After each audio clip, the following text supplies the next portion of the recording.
여러분 오늘 오신 것을 진심으로 환영합니다. 오늘 저녁에 우리가 말씀을 연구하면서 성령님께서 여러분 마음 가운데 필요한 그 부분들을 여러분 개인적으로 하나씩 다 채워주시기를 간절하게 바랍니다.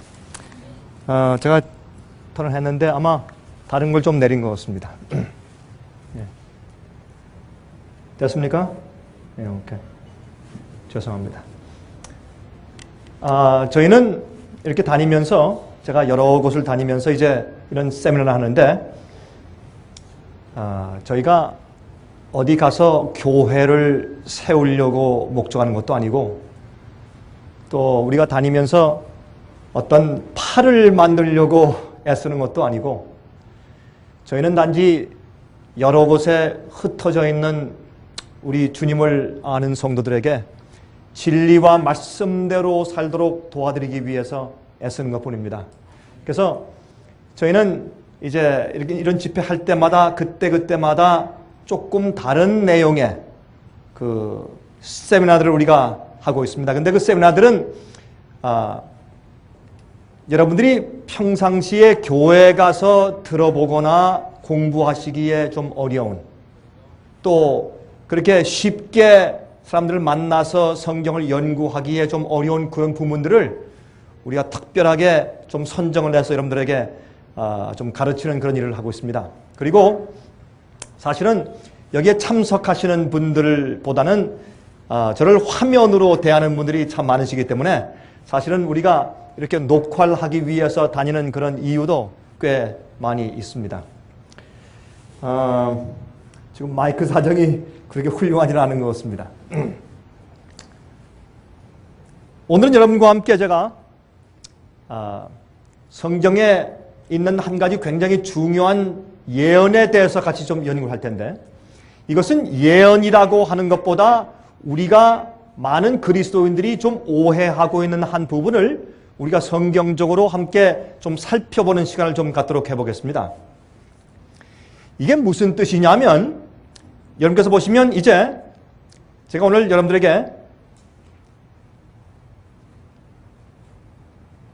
이스라엘의 회복이라고 하는 제목으로 말씀을 드릴 텐데 이것이 현재 여러분과 저에게 어떤 의미를 가지며 또 이것이 과연 오늘날 이 세상에 있는 그리스도인들에게 모든 기독교에게 교회들에게 어떤 의미를 가지는가에 대해서 여러분께서 이해하시게 되실 것입니다. 이것은 굉장히 중요합니다. 굉장히 간단한 이야기 같지만 이스라엘의 회복, 뭐 간단한 얘기죠. 하나님께서 옛날 이스라엘 백성들이 다 멸망했기 때문에 주님께서 이제 새로운 이스라엘을 회복하신다는 예언이 성경에 많이 있습니다. 그러면 이것이 무슨 뜻이겠습니까? 성경에서 하나님께서 내가 이스라엘을 다시 회복시킬 것이다 라고 말씀하신 것이 무슨 뜻인지에 대해서 오늘날 많은 교인들이 많은 교회들이 오해하고 있기 때문에 그 오해한 것 때문에 자기들 생활에 이 예언의 적용이 잘못되고 그러므로 인해서 잘못된 기대를 가지게 되고 잘못된 기대를 가지기 때문에 영적인 준비가 잘못 삐뚤어지게 되어 있습니다. 제가 이것이 무슨 뜻인지 제가 설명하면서 여러분께서 이해하시게 이제 되실 것입니다. 우리 이거 한번 좀 이해해 보십시다. 제가 지난번도 말씀드렸지만 옛날 하나님께서 노아 홍수 당시에 노아에게 무슨 명령을 했습니까? 노아에게 방주를 지으라. 방주에 대해서 정확한 치수를 주었죠. 길이, 넓이, 높이, 문을 몇 개? 노아 방주의 문이 몇 개입니까? 3개요, 2개요, 4개요, 하나요? 하나죠. 문이 하나밖에 없습니다. 그렇죠? 우리 분명히 하십시다. 창문이 몇 개입니까? 창문이 5개입니까? 7개입니까? 3개입니까? 자, 이 선다형 창문이 몇 개입니까? 3개입니까? 7개입니까? 10개입니까? 12개입니까? 아니면 지금 답변이 다 틀렸습니까? 다 틀렸습니다. 창문이 몇 개입니까? 하나밖에, 위로 나온 거 하나밖에 없었죠. 제가 이런 질문을 드리는 이유는 우리가 성경을 읽을 때 그냥 쭉 읽어버려요. 그러나 그런 하나하나가 우리에게 그 의미를 갖습니다. 성경은 굉장히 함축된 말씀이에요. 성경은. 그래서 성경에 많은 뜻이 이제 그 함축된 짧은 말씀 가운데, 단어들 가운데, 몇 문장들 가운데 함축되어 있는데, 왜냐하면 하나님께서 우리 인간들에게 하시고 싶은 말씀이 많잖아요. 근데 그 하시고 싶은 말씀을 전부 다 기록하려면 어떻게 해요? 성경 66권이 아니라 수백 권, 수만 권을 쓴다고 해도 모자라지 않겠습니까? 우리가 찬송을 부를 때 하늘을 두루마리 삼고 모든 풀들을 붓을 삼아서 바다를 잉클 삼아서 기록해도 주 하나님의 사랑을 다 기록할 수 없도다. 그런 찬송을 부르지 않습니까? 그렇죠? 마찬가지로 하나님의 말씀을 어떻게 적은 책에 우리가 다 기록할 수가 있겠습니까? 그래서 주님께서 함축해서 쓰셨는데, 역사도 어떤 역사만, 우리의 영생에 꼭 알아야 할 필요한 부분만 함축해서 역사를 기록하시고, 그 역사도 제가 중국을 자주 가거든요. 제가 중국에서 돌아온 지가 지금 한 3주 정도밖에 안 됐습니다. 그런데 중국에 가면 가끔 그런 질문을 해요, 저한테. 아니, 목사님 참 이상합니다. 아니, 왜 다른 나라들 역사는 유럽 역사가 많이 있고 미국 역사까지 다 있는데 어떻게 이렇게 큰 대국이고 세계에서 제일 많은 인구를 가지고 있는 13억의 인구를 가지고 있는 중국에 대한 예언이 한마디 성경에 없습니까? 그런 질문을 제가 자주 듣곤 합니다. 근데 그런 이유는 이렇습니다. 이렇게 대답을 하죠. 여러분의 그 심정을 제가 이해합니다만은, 그러나 하나님께서 성경을 기록하실 때 역사는 하나님께서 인간을 어떻게 구원하시느냐 하는 그것을 초점으로 해서 거기에 필요한 역사만 집약해서 쓰셨기 때문에 중국 역사는 빠져있는 것이지, 하나님께서 중국을 덜 중요하게 여기시든지 아니면 중국 사람들을 덜 중요하게 여기시는 것이 아닙니다. 그래서 설명을 하죠. 하나님께서 이 성경을 기록하실 때 왜 어떤 때는 어떤 역사만 특정하게, 이스라엘 역사와 유대 역사와 나중에 중세의 역사와 교황권의 역사와 핍박의 역사도 어느 특정한 지역에서 왜 그렇게 하시느냐 하면, 진리가 어디에 어떻게 줄을 타고 그 강물의 맥이 어떻게 흐르는지에 대해서 보여주시기 위해서 하시는 것이죠. 그러니까 다시 말해서 컨센트레이트 되어 있는 것이에요. 어디에 집약되어 있고 어디에 초점이 맞춰져 있는 것입니다. 그래서 우리가 성경 말씀을 이해할 때 하나님께서 우리를 어디로 지금 인도하시려고 하는 것이에요. 주님께서 말씀하기를 너희는 좁은 길로 가라. 좁은 문으로 들어가라. 넓은 길로 가지 말아라. 넓은 길로 가는 자들은 참 많다. 거기 가지 말아라. 좁은 문으로 가라. 나중에 누가복음 13장에 말씀하기를 많은 사람들이 어떻게 해요? 좁은 문으로 들어가려고 애를 써도 들어가지 못할 것이라. 이게 무슨 말씀인 줄 아세요? 이거는 많은 사람들이 주여 주여 다 주님을 찾는 것 같지만은 하나님 아버지의 뜻대로 하지 않는 것입니다. 이건 참 정말 문제입니다.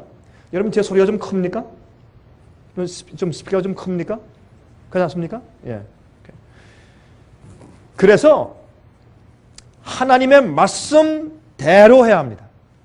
성경 말씀이 우리를 인도하는 대로만 가야 합니다. 그래서 많은 사람들이 좁은 문으로 들어가려고 애를 쓰지만은 들어가지 못할 것이라 라고 말씀하신 이유가 어디 있느냐 하면, 사람들이 주의 말씀을 따라서 가려고 앞으로 3발자국, 하나, 둘, 셋, 우양우 한 발자국, 좌양좌 한 발자국, 이게 성경 말씀이에요. 하나님께서 여러분과 저에게 인도하시는 방향은 분명하고, 무엇을 어떻게 믿어라, 어떻게 살아라, 이 모든 것은 성경은 너무 분명해. 그런데 하나님께서 그렇게 하시는 이유는, 너희가 나를 따라오려거든 너희 자신을 처음에 어떻게 하고? 부인하고. 맞습니까? 너희 자신을 부인하고. 두 번째, 무슨 십자가를? 자기 십자가를. 우리가 우리 자신을 주님 앞에서 부인하면 무엇이 옵니까? 내가 져야 할 십자가 반드시 와요. 내가 져야 할 십자가 어디 있는가 찾을 필요가 없어요. 내가 주님 앞에서 내 자신을 옛사람을 부인하고 주님의 뜻대로 살고 주님의 말씀대로 살려고 결심하고 거듭나고 무릎을 꿇고 기도하고 회개하고 눈물 씻고 일어나면 내가 져야 할 십자가 눈앞에 딱 와요. 여러분 그런 경험하십니까? 이건 틀림없어요. 정확하게 와요. 이건 부인할 길이 없어요. 그러면 그 십자가를 지고 어떻게? 와서 나를 쫓으라. 성경 말씀은 타협이 없습니다. 그래서 성경을 보면 마지막 시대에 주님께서 여러분 마태복음 25장에도 그 말씀이 있고 누가복음 21장에도 그런 말씀을 하셨고 그렇죠? 계속해서 말씀하신 또 마태복음 7장에 말씀이 있죠? 무슨 말씀하셨습니까? 너희들이 주여 주여 하는 자마다 다 천국에 들어갈 것이 아니요 하늘에 계신 내 아버지의 무엇대로? 뜻대로 하는 자라야 들어갈 것이라. 여러분 이런 얘기들은 우리가 절대 오해하면 안 됩니다. 이것은 제가 이런 말씀을 하면서 다시 아까 처음 말씀드린 노아 방주와 노아 홍수대로 돌아갑니다. 자, 지난번에 말씀을 드렸습니다. 하나님께서 노아야 내가 이 땅에 홍수를 보낼 것이다. 너는 120년 동안 말씀을 전해라. 회개하도록 말씀을 전해라. 그 다음에 120년이 찬 다음에 내가 심판을 보낼 텐데 그 심판을 보낼 때 너희와 또한 내 말을 믿는 사람들은 반드시 방주에 들어가야 된다.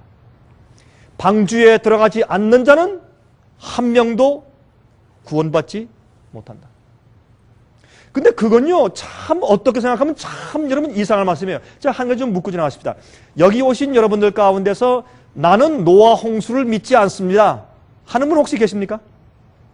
한번 용감하게 한번 손 들어보시겠어요? 나는 하나님께서 노아 홍수를 보내서 그 당시에 한 번 세상을 다 물로 멸망시키셨다 하는 것을 난 안 믿습니다 하는 분 손 들어보십시오.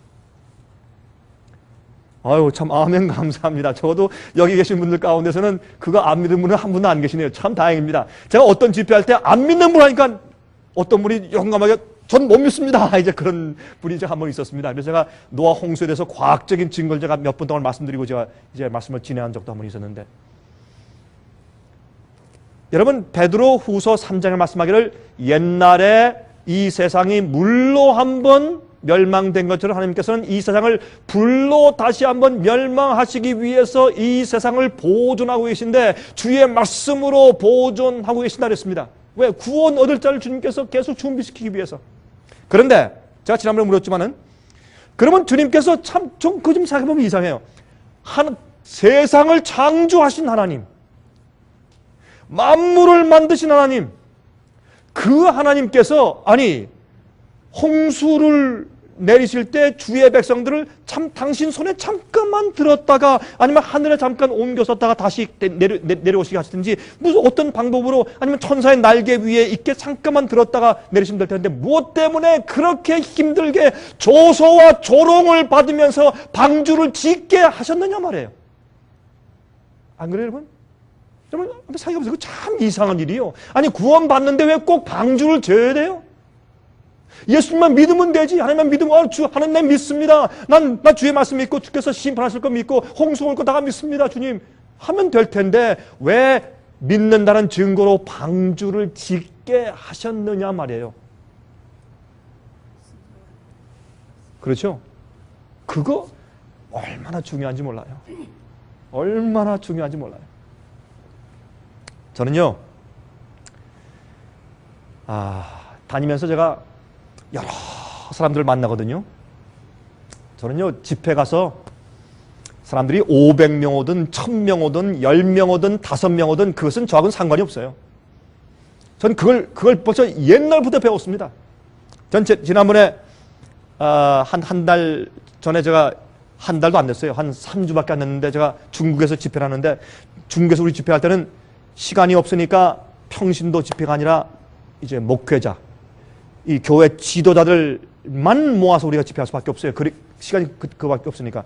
지난번에 이제 집회하는데 한 240명이 우리를 모아왔으니까 그건 중국에서는 큰 집회입니다. 여러분 기독교의 지도자들을 여러 각 도에서 각 주에서 다 몰려 240명을 모아놨다.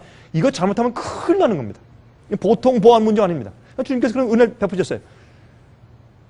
큰 방인데 240명을 앉히니까요. 큰 방이니까 저 뒤에는 잘 안 보일 정도예요. 특별히 중국에서 참 저 하나님께 얼마나 두려운 마음이 들고 주님 240명의 지도자들의 영혼을 주셨는데 내가 무슨 말을 해야 됩니까? 정말 기도하고 말씀을 전했어요. 주의 성령께서 크게 역사했습니다. 한 번은 제가 중국의 저 깊은 곳에 가가지고 집회를 하는데 9명 지도자 다 넣고 이 방 안에서 다 숨어가지고 9명 그냥 제가 며칠 동안 말씀을 연구할 때 어떤 때는 느낄 때 9명이 모여서 말씀을 연구하니까 성령의 불길이 더 뜨거워.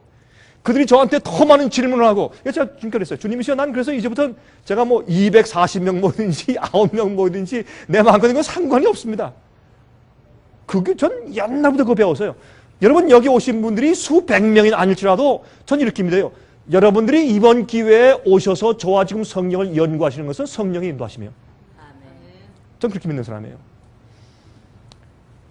저는요 어디 가서 큰 교회를 세우고 무슨 뭐 멋진 모임을 하고 큰 무슨 판을 만들고 이런 데 대한 욕심은 전혀 없고 특별히 또 돈 버는 욕심, 명예, 영광 하나님만 아시죠? 이건 말해야 소용이 없죠. 말만 하면 소용이 없는 거지만 그러나 하나님 앞에서 말씀드리지만 저 그거 버렸습니다. 저 그거 없어요. 사람의 칭찬, 예? 무슨 뭐 지위 이거 뭐 소용없어요.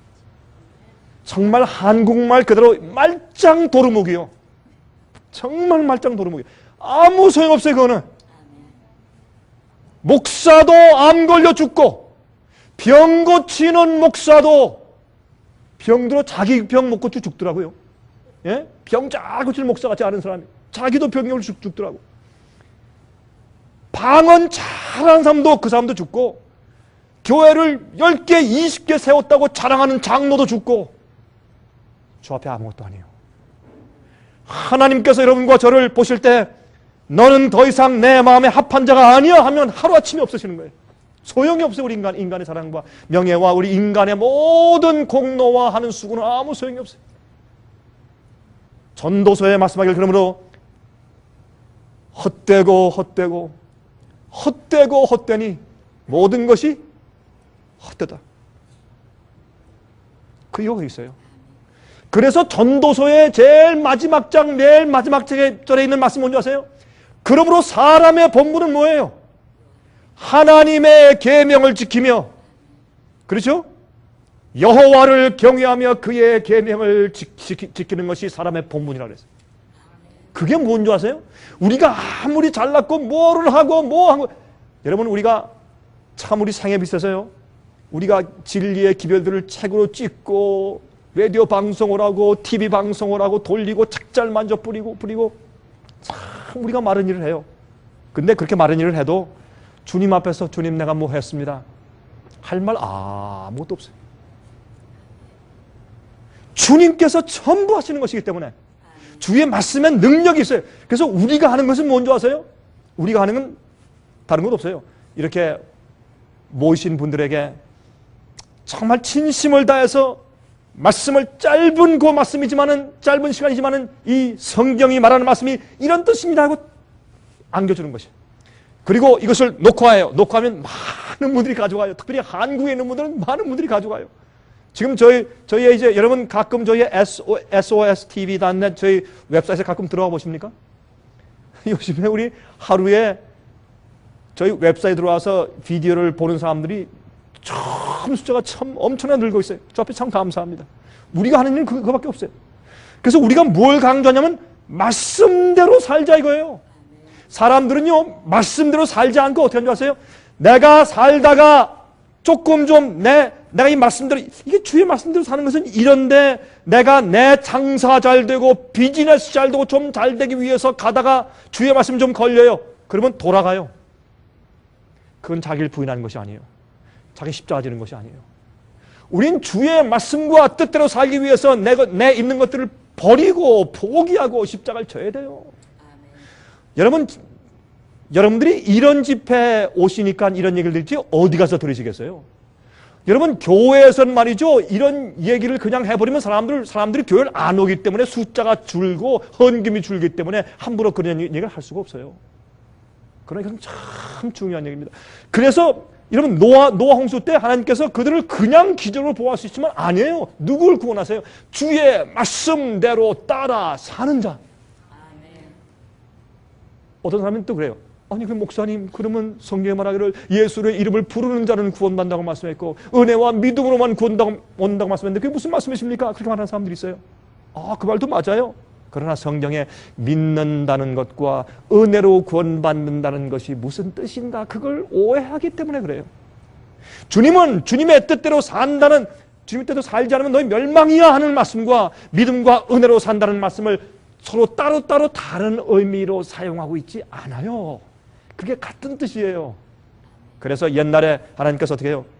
아무리 하나님 믿는다, 심판하실 것 믿고 홍수가 내려올 것 내가 믿는다, 그렇게 했어도 노아와 함께 방주를 짓는 일에 동참하지 아니하고 그 방주에 들어가지 않는 자들은 다 죽었어요. 참 이상하죠? 이건 말도 안 돼. 하나님이 어떻게 이렇게 쪼잔한 분이야? 항상 쪼잔하더래요. 그래서 쪼잔하고 마음이 좁은 분이에요. 그냥 믿는다 그러면 다 구원해 주시지 뭘 그걸 까다롭게 만들어가지고 방주에 안 들어가면 구원 못 받는다. 이게 무슨 말인가? 하나님은 그런 분이세요. 왜 그런 줄 아세요? 우리가 그렇게 주님의 뜻대로 하는 마음과 태도와 품성을 가지지 않으면 그런 사람들을 하늘에 갖다 놓으면 그 사람들은 선악과 또 떠먹어요. 자기 마음대로 해요. 그런 사람들은 죄와 반역을 또 일으킬 가능성이 있기 때문에 영원히 살게 하실 수가 없어요. 여러분, 제 가슴에서 이 간절한 토로가 있는 것을 여러분께서 들으시고 꼭 제 말 기억하세요. 그러므로 이 세상 역사는 어디에 초점을 맞추어 두었느냐 하면 하나님께서 우리 인간을 어떻게 구원하시기 위해서 역사하시는가에 초점을 맞춰 두었어요. 그래서 이 세상 마지막에 하나님께서 누구를 일으키시는가? 이스라엘을 회복하세요. 옛날 이스라엘 나라들은 현재 마지막 시대에 주님께서 회복하실 영적인 이스라엘의 표상이에요. 자, 제가 좀 길게 설명드렸지만 이것이 무엇인지 제가 성경 말씀을 보면서 좀 설명 좀 드리겠습니다. 여러분, 유다의 마지막 왕들 좀 보세요. 유다의 마지막 왕들. 유다의 마지막 왕들 가운데 특별히 누가 있느냐면 여호야김이 있습니다. 여호야김을 엘리야김이라고도 부르죠. 여호야김이에요. 그의 아들 여호야긴이 또 왕이 되었습니다. 여호야긴이 왕이 되었는데 여호야긴은 악한 왕이었기 때문에 예루살렘에서 오래 치리하지를 못했습니다. 그 다음에 시드기야 왕이 있었죠. 이것이 유대 나라의 마지막 왕이고 이 시드기야 왕 때에 느부갓네살 왕이 바벨론이 쳐들어와서 유대 나라가 멸망당합니다. 성전이 파괴되고 그 여호야긴이 어떻게 해요? 이 바벨론에 반역하고 나섰을 때 어떻게 했습니까? 느부갓네살이 와서 여호야긴을 어떻게 해요? 수갑을 채워가지고 쇠사슬을 채워가지고 바벨론을 끌고 가서 거기에 감옥에 가두었습니다. 그 다음에 세운 왕이 시드기야 왕인데 시드기야는 왕은 여호야긴의 삼촌이었습니다. 그의 별명은 마따니아나 아니면 고니아였습니다. 근데 이 왕은 눈을 뽑힘을 당하고 쇠고랑에 채워져서 바벨론으로 끌려가서 거기서 엄청나게 고생을 했어요. 나중에 풀려났지만은. 그래서 유대 나라가 이 세 왕을 통해서 완전히 망합니다. 여러분께서 혹시 이 역사를 기억하실지 모르겠습니다. 그런데 이렇게 이제 망할 때 주님께서 선지자들을 통해서 어떤 기별을 주신 줄 아세요? 한번 우리 보십시다. 이렇게 기별을 줬어요. 예레미야 22장 28절부터 30절까지 이렇게 말씀했어요. 이 사람 고니아는 천한 파기냐 좋아하지 아니하는 그릇이냐 어찌하여 그와 그 자손이 쫓겨나서 알지 못하는 땅에 들어갔는고 땅이여 땅이여 땅이여 여호와의 말을 들을지니라 나 여호와가 이같이 말하노라 너희는 이 사람이 무자하겠고 그 평생에 형통치 못할 자라 기록하라 이는 그 자손 중 잘 기억하세요 그 자손 중이 고니아는 시드기야 왕의 별명이니까 이 마지막 왕이죠. 그 시드기야 왕의 자손 중에 형통하여 다윗의 위에 앉아 유다를 다스릴 사람이 다시는 없을 것임이니라. 다시 말해서 성경 말씀은 무엇을 지금 예언하느냐면 이 시드기야 왕 이후에는 더 이상 유다 나라에 무엇이 없을 것이다? 왕이 없을 것이다. 왕이 없단 말이에요. 이것을 지금 설명하십니다. 자, 그 다음에 또 보십시다. 예레미야 36장 29절부터 31절까지 보시면 여기 말씀하기를 보세요.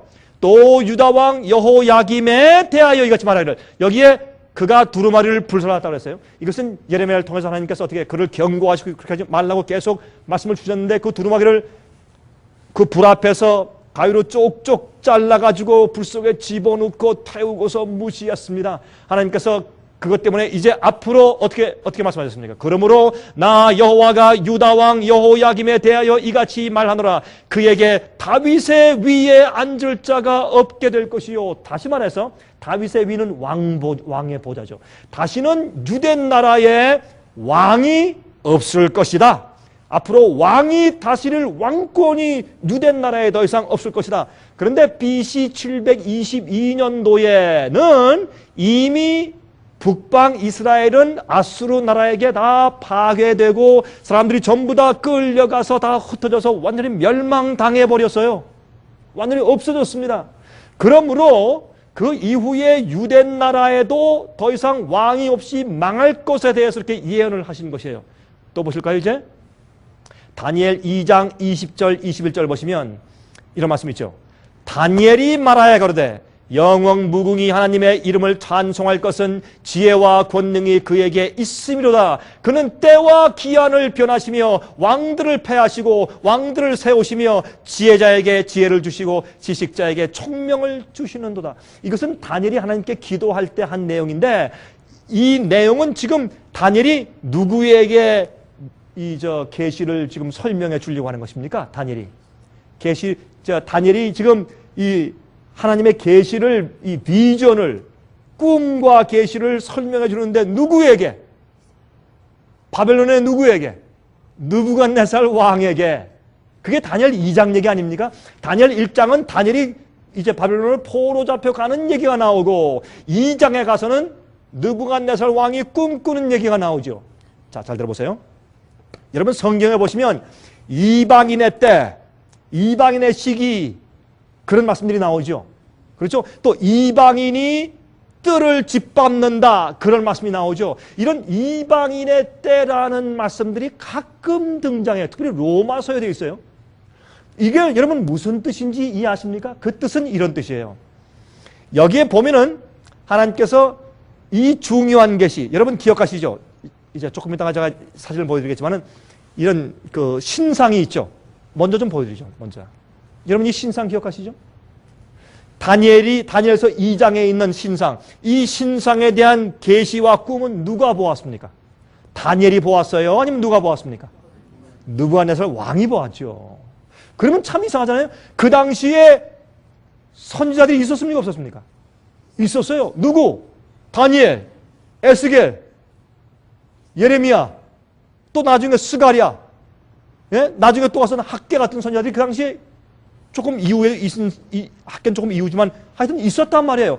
그런데 하나님께서 그런 훌륭한 에스겔 같은, 다니엘 같은, 예레미야 같은, 에스겔도 포로 잡혀가서 바벨론에 있었고, 다니엘은 바벨론 궁정 안에 있었고, 예레미야는 저기 유대 땅에 있었고, 그러니까 주님께서 당신의 선지자를 통해서 이러한 놀라운 계시, 다시 말해서 바벨론 때부터 메데페르시아, 헬라, 로마, 나중에 열국 시대로 갈라지죠. 그리고 멸망하죠. 맨 마지막 우리가 살고 있는 마지막 발구락 시대까지를 예언하신 엄청난 세계 역사에 대한 이 중요한 계시와 예언을 주실 때 왜 이 예언을 하나님의 선지자들에게 주시지 않고 왜 느부갓네살 왕인 이방의 신을 섬기는 이방 왕한테 그 계시를 주었느냐 말이에요. 그 참 이상하지 않습니까? 그 이유는 어디 있느냐 하면 그 이유는 간단해요.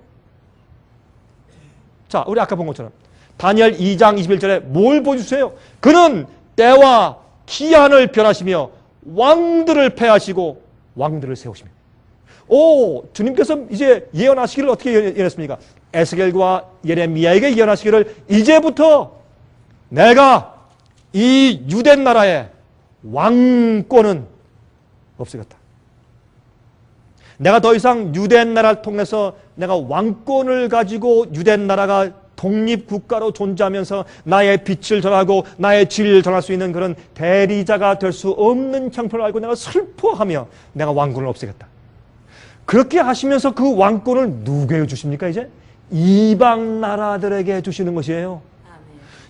이스라엘 북방 이스라엘은 망했고 멸망했고 이제 남방 유다가 남아있는데 남방 유다에게 왕권을 제하시면서 그 왕권을 누구에게? 이제 이방 나라 왕들에게 주시는 것이에요. 보세요. 그러므로 왕들을 폐하시고 왕들을 세우시며 이것을 다니엘은 깨달았어요. 이제는 주님께서 하나님의 뜻대로 이제 왕권을 바벨론에게 주시는구나. 그래서 어떻게 해요?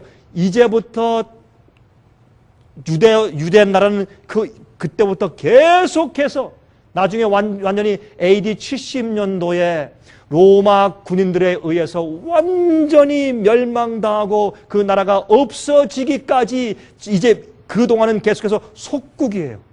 독립국가가 더 이상 아니에요. 다윗의 보좌에 앉았다시는 왕이 더 이상 없습니다.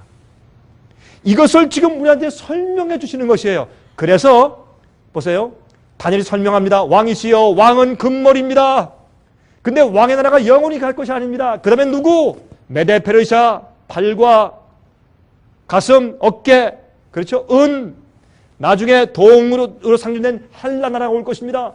나중에 철로 상징된 로마가 올 것입니다. 나중에 로마가 영원히 가는 것이 아니라 로마가 또 열국으로 갈라질 것입니다. 그런데 그때의 마지막 이 세상 끝에 마릴에 가서 이렇게 나라가 철과 진흙이 서로 섞이지 못한 것처럼 이렇게 아슬아슬하게 열국시대가 되어서 존재하는 이 마지막 시대에 어떤 나라는 강하고 어떤 나라는 진흙처럼 약하고 어떤 나라는 부하고 어떤 나라는 가난하고 그런 것처럼 이렇게 철과 진흙이 이렇게 나누어져 있을 때에 또 하나 의미가 있어요. 여러분 성경에서 철은 다스리는 권력과 군사력이 있다고 해서 국가를 상징해요. 국가. 진흙은 우리 성경은 우리 사람들을 뭘로 상징해요? 진흙. 그렇죠? 하나님은 우리를 어떻게 해요? 진흙을 빚으시는 분. 우리는 진흙. 그렇죠? 그래서 이 철과 진흙이 아슬하게 이렇게 분리되었지만 이렇게 섞여 있는 이것은 무엇을 말하느냐면 교회와 국가의 분리나 아니면 연합을 말합니다. 바벨론 시대에 국가와 종교가 하나였어요? Yes, 하나였습니다. 메데 페르시아 시대의 국가와 종교가 하나였습니까? 하나였습니다.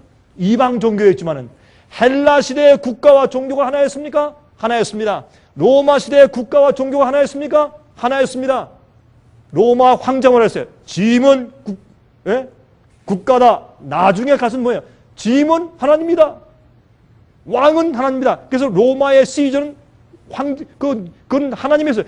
경배는 하나님이었습니다. 그래서 일단은 이방 국가들이었지만 국가와 교회가 하나로 연합됐어요. 마지막 시대는 어떻게 해요? 국가와 교회가 분리돼 있지만은 또 어떻게 해요? 아슬아슬하게 하나가 돼 있어요. 이건 제가 더 길게 설명할 시간이 없어요. 자, 그런데 제일 먼저 왕권이 어디로 갔습니까?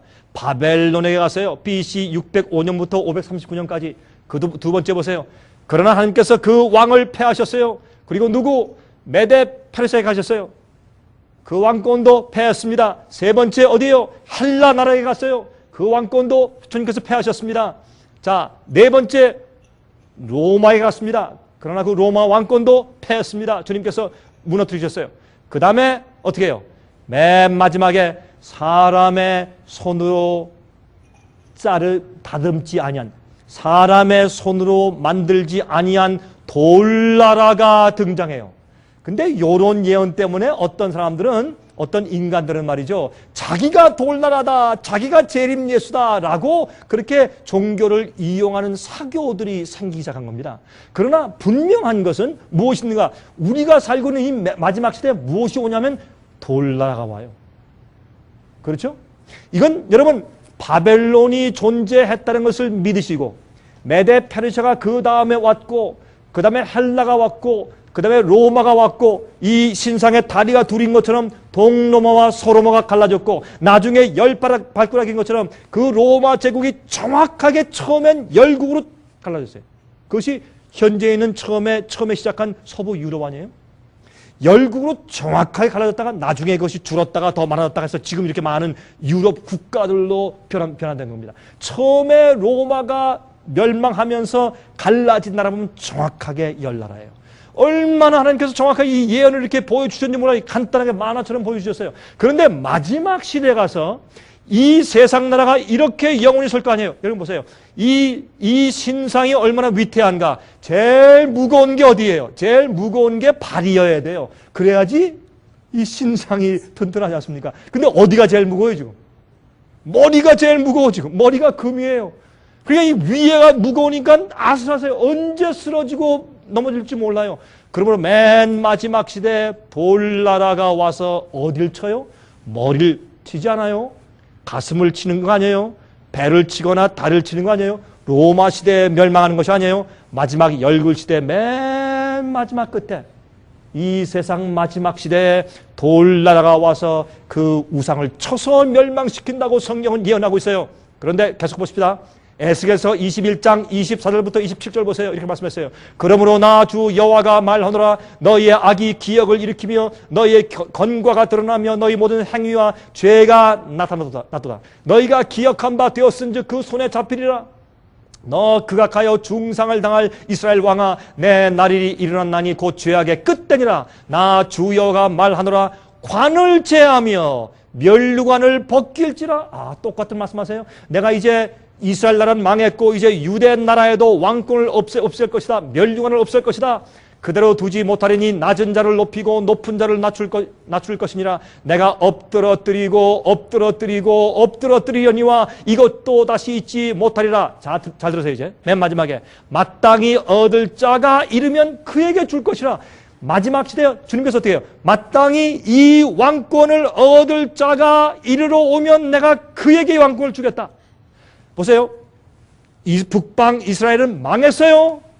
남방 유다는 너무나 주의 말씀을 순종하지 않고 배역하고 그들이 반역하고 진리대로 살지 않으니까 하나님께서 살 수 없이 그들의 말씀하기를 이제 너희에게서 왕권과 멸류관을 제하겠다. 그리고 이것을 내가 누구한테 주겠다? 이방 왕들에게 주겠다라고 해서 느부갓네살 왕한테 그 꿈과 계시를 주셨을 때 다니엘이 그것을 해석하면서 말하기를 하나님께서 왕을 폐하시고 왕을 세우시고 그런 말씀을 한 겁니다. 그 다음에 주님께서 말씀하기를 에스겔에게 그런데 나중에 마땅히 얻을 자가 오면 내가 그에게 왕좌를 다시 주겠다. 왕권을 다시 주겠다 그랬습니다. 그러면 여러분 이 마땅히 얻을 자가 누구예요? 유다 나라의 다윗의 보좌 위에서 앉아서 다스릴 왕이 더 이상 없을 것이라고 말씀하시면서 예언을 하신 다음에 왕권을 폐했어요. 그 다음에 주님께서 마땅히 이 왕권을 얻을 자, 다윗의 보좌 위에 올라 앉아서 다스릴 고난이 있는 그 자가 올 때 내가 그 왕권을 그에게 줄 것이라 했어요. 그 마땅히 얻을 자가 누구예요? 예? 예수님이죠. 메시아죠. 자, 그러면 우리 또 그 지점에 가서 또 출발해 보십시다. 이렇게 성경 예언은요, 하나하나 우리가 짚고 진행할 디딤돌이 있어요. 성경 예언을 함부로 해석하면 안 돼요. 성경 말씀에 다 디딤돌이 있어요. 그 기초석대로 따라가야 돼요. 안 그러면 함정에 빠지는 것이에요.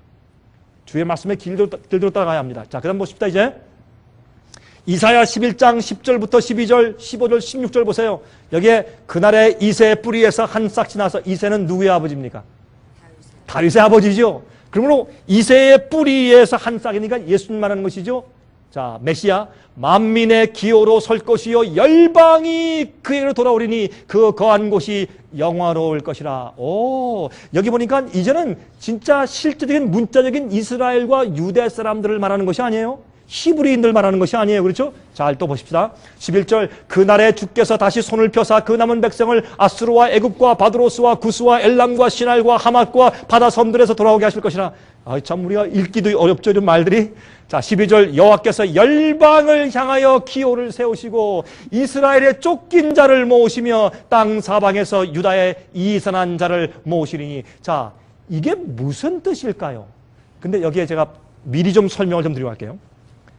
여러분, 여기 있는 이 해석들을 1948년도에 저기 중동 지방에서 이스라엘 나라를 재건국한 것으로 이 예언을 다 집중시켜서 거기에 예언 성취로 보기 때문에 큰 문제가 생겼어요. 여러분들 교회에서 그런 얘기 많이 들으셨죠? 기적적으로 성경의 구약의 예언의 성취를 보라.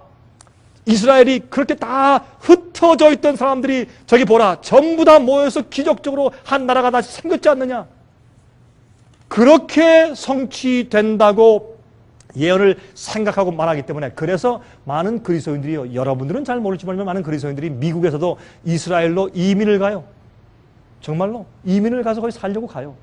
그런 사람들이 생기고 여러분 제가 다니면서 인터뷰를 하고 물어보면 오늘날 기독교인들 가운데서 10중 8구가 구약시대에 마련된 이스라엘을 회복하시는 그런 예언이 중동 지방에 현재 존재하는 이스라엘 나라가 재건되고 다시 나라가 된 그것으로 성취된 것이라고 가르쳐요. 그렇게 생각하고 믿어요. 이거는 간단한 얘기 같죠? 그런데 왜 이런 얘기들이 위험하다고 제가 경고하느냐 하면 제가 지난번에 말씀드린 것처럼 휴거 문제. 예수님께서 이 땅에 오시기 전에 환란이 있을 텐데 환란이 오기 이전에 의인들의 영들은 주님께서 어떻게 영들을 전부 다 싹싹 빼어내서 베큐um 클리너 같은 것도 전부 다 쑥쑥 빨아 올려가지고 하늘로 다 미리 휴거해서 올라가실 것이다. 그것을 비밀 휴거라고 그러죠. Secret Rapture. 여러분 아십니까? 그런 말씀은 성경에 단 한 구절도 없어요. 절대 성경에 그런 말씀이 없어요. 미리 주님께서 비밀리에 그 의인들의 영혼들을 이렇게 다 빨아서 미리 올라가서 그들은 절대로 환난 통과하지 않을 것이다. 여러분 그것은 큰 미스테이크입니다. 그래서 휴거서를 가르칠 때 어떤 그림을 그리는 줄 아세요? 하늘에 비행기가 충돌해서 터지고 막 기차들이 충돌을 하고 자동차들이 충돌하고 어떤 비행기는 어떤 빌딩 하다 부딪히고 불이 나고 하는 그런 대형 사고들이 많이 나는 그런 그림을 그래서 보여요. 여러분 그런 그림 본 적 있으십니까? 그런 그림 본 적 있으시죠? 근데 왜 그러느냐? 비행기 운전하는 파일럿 가운데서 좋은 그리스도인들은 영혼이 다 어떻게 휴거당해서 갑자기 올라가 버리니까 그러니까 어떻게 비행기가 파일럿이었으니까 전부 다 떨어지면서 대형 사고를 낸단 말이에요. 또 기차 운전사도 휴거돼서 싹 올라가 버리니까 그냥 어디 들여받아 버리고 문제가 생기고 자동차도 그렇고 갑자기 부인을 찾으면 부인이 갑자기 없어지고 남편 찾으면 남편이 어딘지 없어지고 막 나가서 찾아봐도 없어지고 갑자기 자식이 없어져 버리고 부모가 없어져 버리고 이런 이상한 난리가 생길 것이다. 이건요 예수님의 재림을 올바로 준비하고 환란을 통과할 때 우리가 어떤 준비와 어떤 성품을 가지고 어떤 믿음을 준비해서 어떻게 통과해야 할 것인지에 대해서 성경이 분명히 말씀하시고 경고했건만 그것을 무시하고 준비하지 않고 엉뚱한 것을 바라보고 엉뚱한 기대를 하고 하나님께서 엉뚱히 나를 구원하시겠다고 잘못된 기대를 하고 있는 동안에 그들이 영원히 멸망당하는 것이에요. 여러분 이게 무슨 말인지 아세요? 이건 참 중요한 얘기예요. 그래서 성경의 말씀을 오해시키면 그 오해시킨 연막 전술 때문에 사람들이 망해 영적으로. 여러분 큰일 나요. 그러므로 성경에 있는 말씀들은 성경에 있는 말씀 그대로 이해하고 성경 예언을 성경의 말씀만 그대로 풀어야 돼요. 그렇게 이해하지 않으면 나중에 낭패를 당해요. 자, 유대인들은 예수님 메시아가 오실 것을 고대했습니까? 고대했습니까? 안 했습니까? 고대했습니다. 얼마나 고대했습니까? 열흘 동안 기다렸습니까? 아니면 1년 기다렸습니까? 100년 기다렸습니까? 아니면 수백 년 기다렸습니까? 수백 년 기다렸습니다. 사실은 2000년 이상 기다렸습니다. 아니면 4000년 기다린 셈이죠. 아담과 해게 주신 여자의 후손에 대한 예언을 하실 때부터 시작해서 특별히 아브라함 때부터 이삭, 그 이후에 또 너희 씨 이렇게 해서 그 말씀을 주신 그것을 그들이 그때부터 이해하고 2000년 동안 메시아가 와서 저들을 구속해 줄 것을 기다렸잖아요. 근데 막상 메시아가 왔을 때 어떻게 했습니까? 그들이 예수님을 잡아서 죽였습니다. 왜요? 우리 한 번 좀 답변해 보세요. 왜 그들이 그렇게 오랫동안 국가적으로, 온 교회적으로, 개인적으로 그렇게 열망하며 기다리던 하나님의 아들 구세주 예수 그리스도 메시아가 올 것을 기다렸다가 막상 오니까 예수님을 알아보지 못하고 예수님을 쳐서 죽여버렸습니다. 왜요? 왜요? 그들이 진리의 지식을 몰라서요? 아니에요. 알았는데 오해했어요. 메시아가 오는데 어떻게 오며 그분이 어떤 모습으로 올 것이며 그분이 이 땅에 와서 하시는 목적이 무엇이고 어떤 일을 행할 것이라는 사역을 오해했어요. 여러분, 이거 얼마나 중요한 얘기예요? 그렇게 오해해서 예수님이 왔는데도 내가 교회에서 가르침 받은 것에 의하면 저렇게 하시는 분이 아닌데, 보니까 그분의 성품과 하시는 일은 하나님의 아들 같은데 교회에서 가르치는 거하고 다르단 말이에요. 다시 말해서 그들이 기대하고 고대하던 것처럼 오시지 않았어요. 교회에서 잘못 가르쳤어요.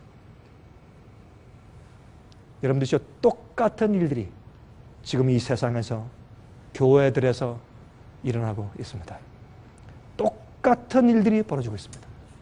그래서 그 중에 하나가 이거예요. 그러므로 여러분, 하나님께서는 지금 미리 한 말씀 드릴게요.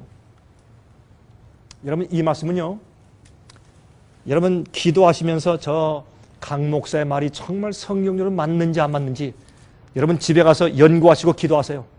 제가 늘상 말씀드리지만 제가 여러분에게 강의하고 설명하는 것이, 화면을 통해서 제 강의를 들으시는 분들도 제가 강의하는 것이 만약 성경적이 아니면 버리세요.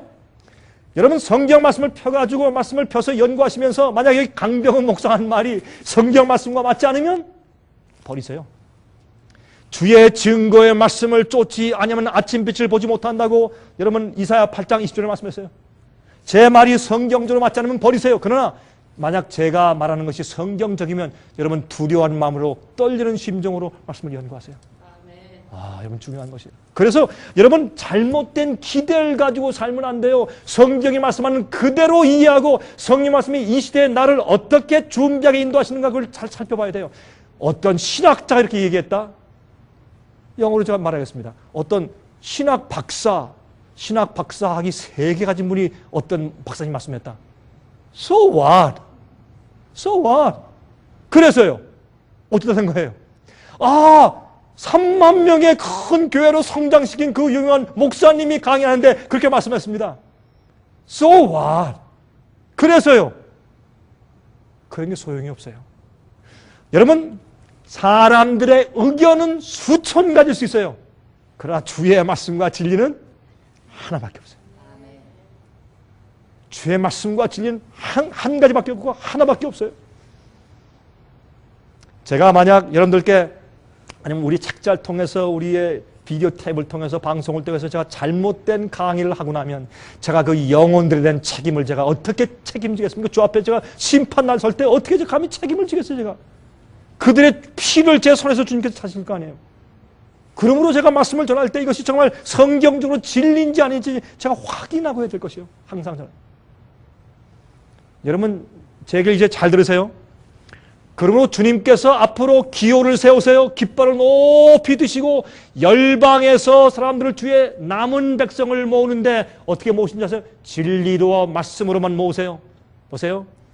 나중에 여호와께서 애굽 해골을 말리우시고 이 바다를 말리우시고 손을 유프라데 하수 위에 흔들어 뜨거운 바람을 일으켜서 그 하수를 쳐서 7 갈래로 나눠 신고 건너가게 하실 것이라 그랬습니다.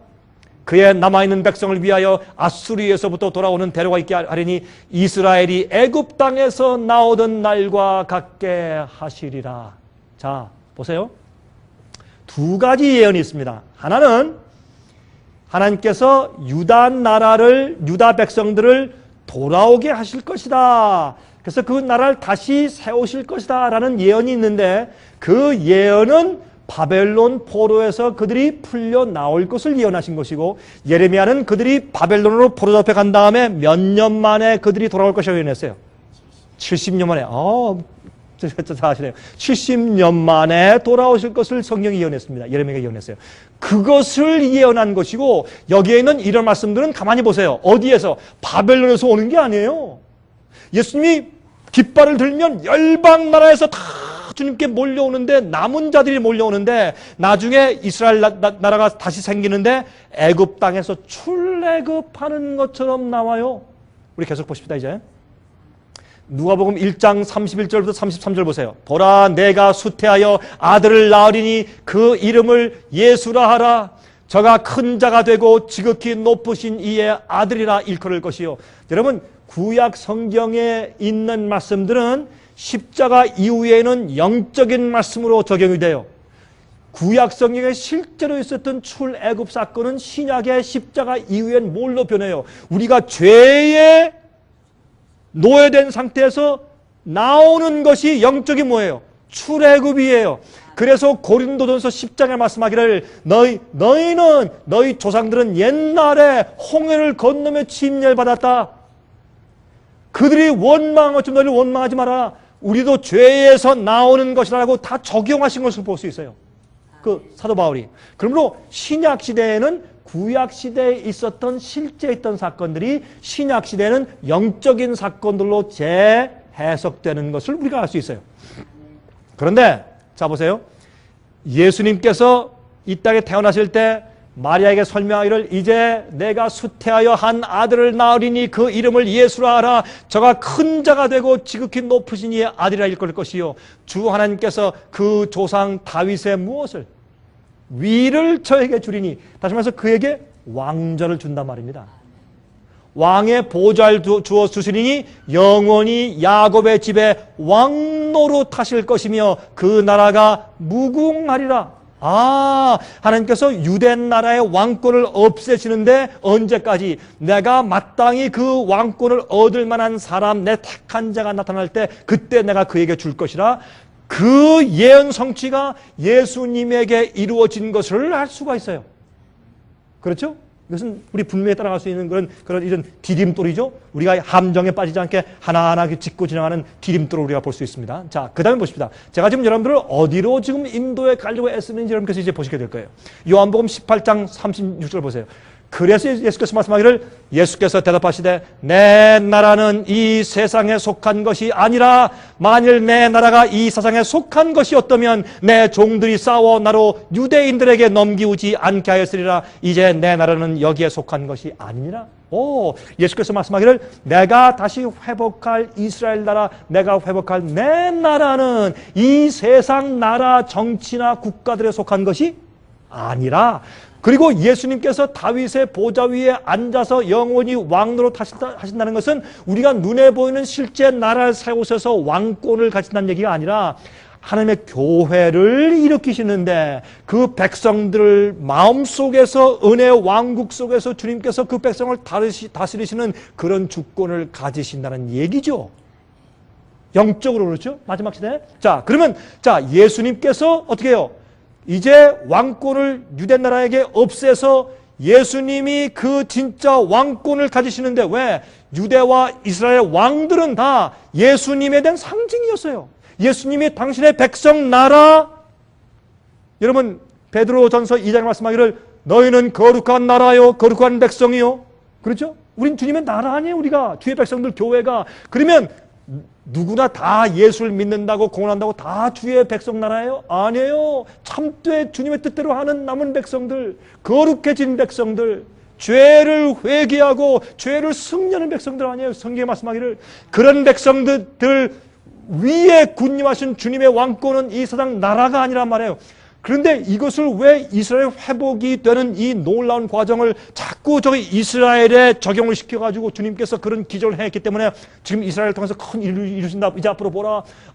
이제 곡과 마곡이 쳐들어오는데 중국과 러시아가 이제 합세해가지고 이제 유프라데스 강을 건너가지고 이스라엘 쳐들어갈 때 끝난다. 그러면 그쪽에서 어떻게 14만 4천이 생긴다. 이런 얘기들.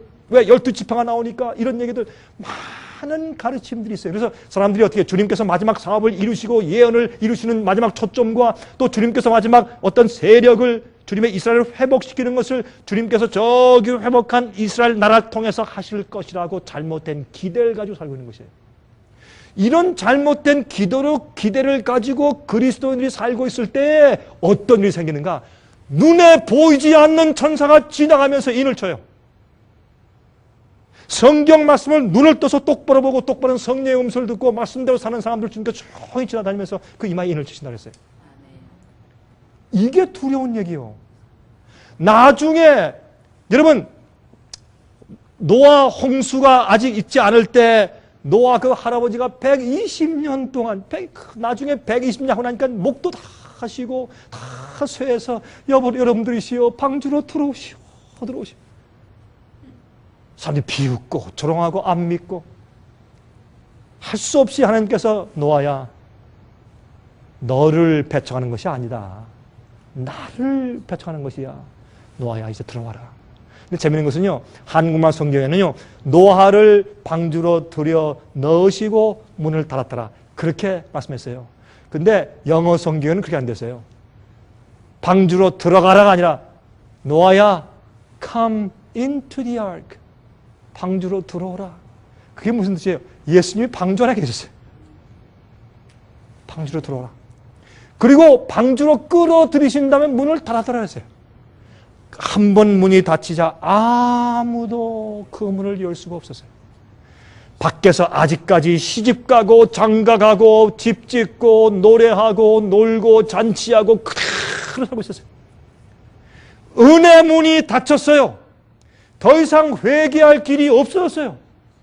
그럼에도 불구하고 사람들은 알지 못하고 어떻게 했어요? 그냥 먹고 잔치하고 놀았어요. 조롱하고 노아야 나오시오 괜찮소. 나오시오 그 안에 냄새 많이 나지요. 왜? 짐승들이 많이 들어가 있으니까. 여러분 저 동물원에 가서 코끼리 옆에 가보셨어요? 코끼리 옆에? 특히 여름에 냄새 굉장해요. 그렇죠? 노 할아버지요 왜 거기 들어가서 앉아있어 그러시면 좀 나오시오. 당신 광신주의자요. 뭐 혼자 그렇게 독불장을 그렇게 믿으려고 하시오. 우리는 안 믿는 줄 아시오? 너무 그러지 마시오. 나오시오. 우리 용서해 주겠어. 다 조롱하실 때 그때 문을 열 자가 없어요. 노아도 문을 열 수가 없었어요. 들어갈 수도 없고 나올 수도 없고. 문이 닫힌 다음에 성경에 말씀하기를 며칠 동안 있었다? 7일 동안. 문이 닫힌 다음에 7일 동안 아무 일도 생기지 않은 것처럼 보이다가 갑자기 7일이 찾아 하늘에서부터 큰 주먹만한 물방울들이 툭툭툭 떨어지기 시작했어요. 사람들이 깜짝 놀랐어요. 깜짝 놀랐어요. 똑같은 일이 지금 벌어지고 있습니다. 예수께서 말씀하기를 인자의 때는 노아의 때와 같을 것이라. 인자의 때는 노아의 때와 같을 것이라. 누가복음 8장에 말씀하기를 인자가 올 때 믿음을 보겠느냐? 믿음을 보겠느냐? 그러니까 제가 이런 얘기를 하면요 사람들이 싫어해요. 좋아하질 않아요. 그래서 제가 별로 인기가 없어요. 대중적인 인기를 얻기가 참 어려워요. 그게 왜 그러냐 하면 누구든지 성경의 말씀 그대로 말하고 살려면 그 참 어려운 세상에 우리가 살고 있어요. 그러므로 여러분 거기 말씀 보면 분명해요. 그때의 노아 방주에 아무리 믿는다고 해도 노아 방주에 들어가지 아니하면 구원이 없었어요. 하나님 참 째째하신 분이죠. 그렇습니까? 하나님 참 째째하신 분 아니에요? 믿는 사람 많으면 웬만하면 믿는다고 하면 그냥 다 데려가시지 뭐 그렇게 까다롭게 따지셔가지고 방주에 안 들어가면 주님께서 구원 안 하셨어요. 그게 아니에요. 방주에 만약에 말이죠 문을 열 수만 있다면 사람들이 물이 막 비가 올 때 그 사람들이 막 달려가가지고 방주문을 터뜨리면서 노 할아버지 우리가 믿습니다 문 좀 열어주세요 할 때 그 사람들이 그때라도 마지막으로 믿은 거 아니에요? 회개한 거 아니에요? 그때 노아가 문만 열 수 있었다면 그 방주문을 열어가지고 짐승들 기린 큰 거 코끼리 뭐 사자 호랑이 전부 내보내고 자기 친구들 그 문 뚫리는 사람들 전부 다 불러들였을 거 아니냐 말이에요. 저 같아도 그랬어요. 저 같아도 그렇게 했을 거예요. 그러나 그렇게 할 수 없었어요. 하나님께서 그들을 왜 마지막에 와서 문 두드리고 내가 후회합니다, 내가 몰랐습니다 하는 사람들을 왜 들이시지 않았느냐 말이에요. 성경에 그들이 들어왔다는 말이 없어요. 왜요? 다 멸망했다 그랬어요. 왜요? 그들이 들어와서 잠깐 그 어려움을 피하고 난 다음에 다시 풀어놓으면은 그들이 어떻게 해요? 그들이 진정으로 회개하고 성품이 변한 것이 아니기 때문에 그들이 옛날에 반역하고 살던 죄 짓는 모습으로 그대로 돌아갈 것이었어요. 그래서 구원 안 하신 거예요. 그래서 은혜 시간이 끝나는 때가 있는 것이에요. 여러분, 예수께서 오시기 전에, 얼마 전에 세상의 은혜 시간이 끝나요. 7 재앙이 내리기 전에 은혜 시간이 끝나요. 여러분, 7 재앙이 내리는 그런 징조들이 지금 보여요? 세상에 물들이 피가 되는 그런 징조가 지금 세상에 있어요, 없어요? 있어요. 바다에 적조 현상이 있어요, 없어요? 종기 재앙 같은 그런 징조가 지금 있어요, 없어요? 옛날 노아 당시에 새와 동물들이 주님의 말씀하신 대로 쌍쌍이 방주로 들어가는 것을 보고 짐승들과 새들의 음성을 듣고 사람들이 깜짝 놀라고 저게 무슨 일인가, 참 이상하다 그랬어요. 지금도요, 조류독감, 광우병, 짐승들과 새들이 소리를 질러요. 이 세상이 끝날 때가 되어서 빨리 하늘 가야 돼요. 성령께 인도함 받는 하나님의 아들들이 나타나기를 고대한다고. 누가? 만물들이 소리치고 고대해요. 그 말씀이 어디 있어요? 로마서 8장에. 만물이 탄식하는 때가 살고 있어요.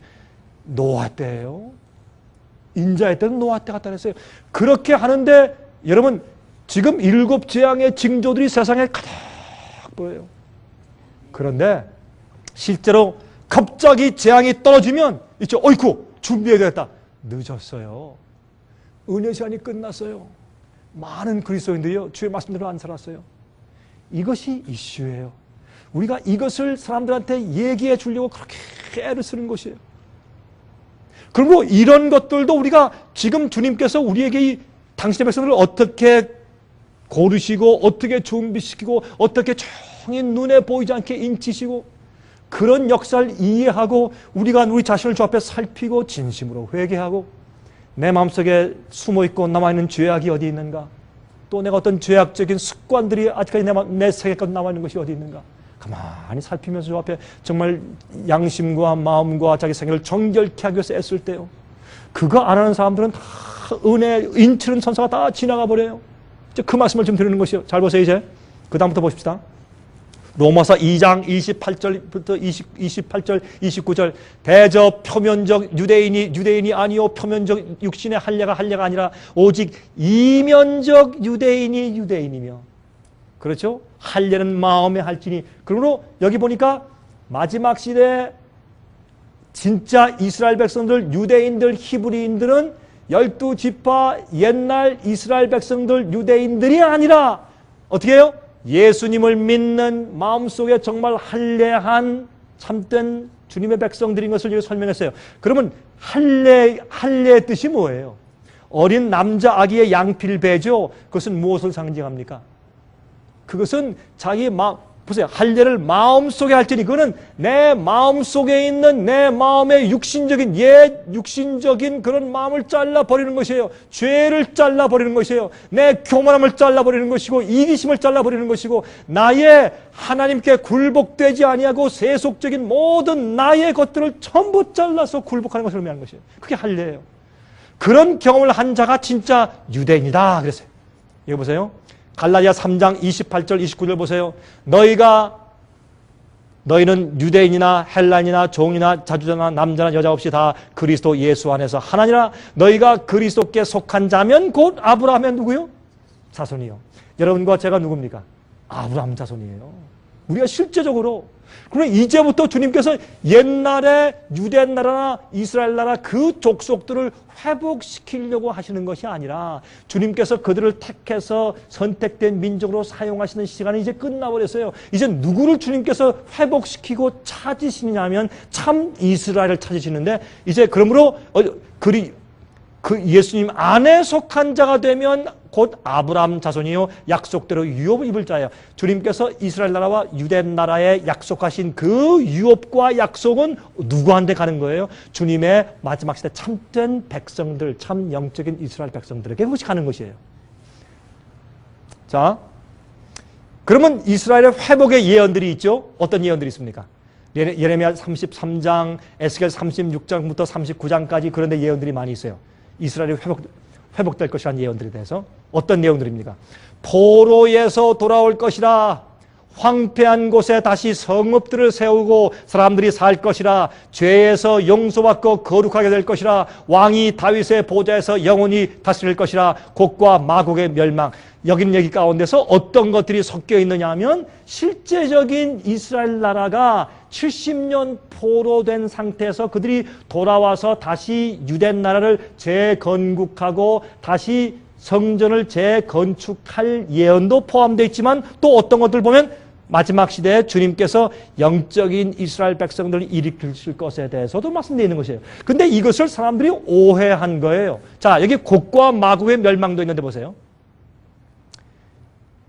유다가 바벨론의 포로에서 돌아올 것에 대한 예언과 예수님의 구속 사업을 예언한 것이에요. 이런 예언들은.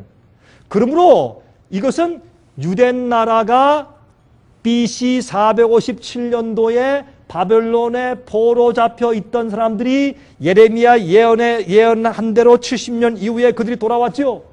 그렇죠? 아닥사스다 왕의 명령에 의해서 돌아와서 그가 돈도 대주고 그다음에 그 성을 건축할 재료도 대주면서 그들이 돌아왔지 않습니까? 에스라와 느헤미야의 그 말씀이 있어요. 거기 보면 아닥사스다 왕 7년에 그랬어요. 아닥사스다 왕 7년이라는 말이 에스라 7장에 기록되어 있어요. 그 말씀은 BC 457년에 서기 전 그때 그들이 돌아와서 성을 다시 건축하고 성전을 재정하는 것을 마쳤어요. 성벽을 건축하고 그러한 일에 대한 예언들이요. 이건 상식적으로 알 수 있는 것이에요. 그것을 지금 이 시대 1948년도에 이스라엘 나라가 회복된 것을 예언한 것이 아니에요. 아니 곡과 마곡을 갖다가 왜 이스라엘 나라와 러시아와 중국의 전쟁으로 비유해서 설명하냐 말이에요. 이건 잘못된 생각이에요. 그래서 사람들이 잘못된 곳에 눈에 초점을 가지고 잘못된 기대를 가지고 잘못된 어떤 일이 일어날 것이라는 잘못된 기대를 가지고 살게 만드는 것이에요. 그때 눈에 보이지 않게 어떤 일이 생겨요? 주님께서 영적인 이스라엘 백성들을 모으시고 인치는 놀라운 사건이 싹 지나가 버리는 거예요. 옛날 이스라엘 백성들이 성경을 가지고 성소에 양을 가지고 와서 성소 제도에서 양을 잡아서 제사하면서 그들이 성소 봉사 제도를 행했지만은 그들이 메시아를 기다렸지만은 그들이 어떻게 해요? 메시아가 실제 왔을 때 거절하고 십자가에 못 박아 죽였어요. 오늘날 많은 그리스도인들이 똑같은 일을 하고 행할 수가 있단 말입니다. 그렇죠? 그래서 이러한 예언을 우리가 똑바로 이해하는 것은 아주 중요한 것이에요.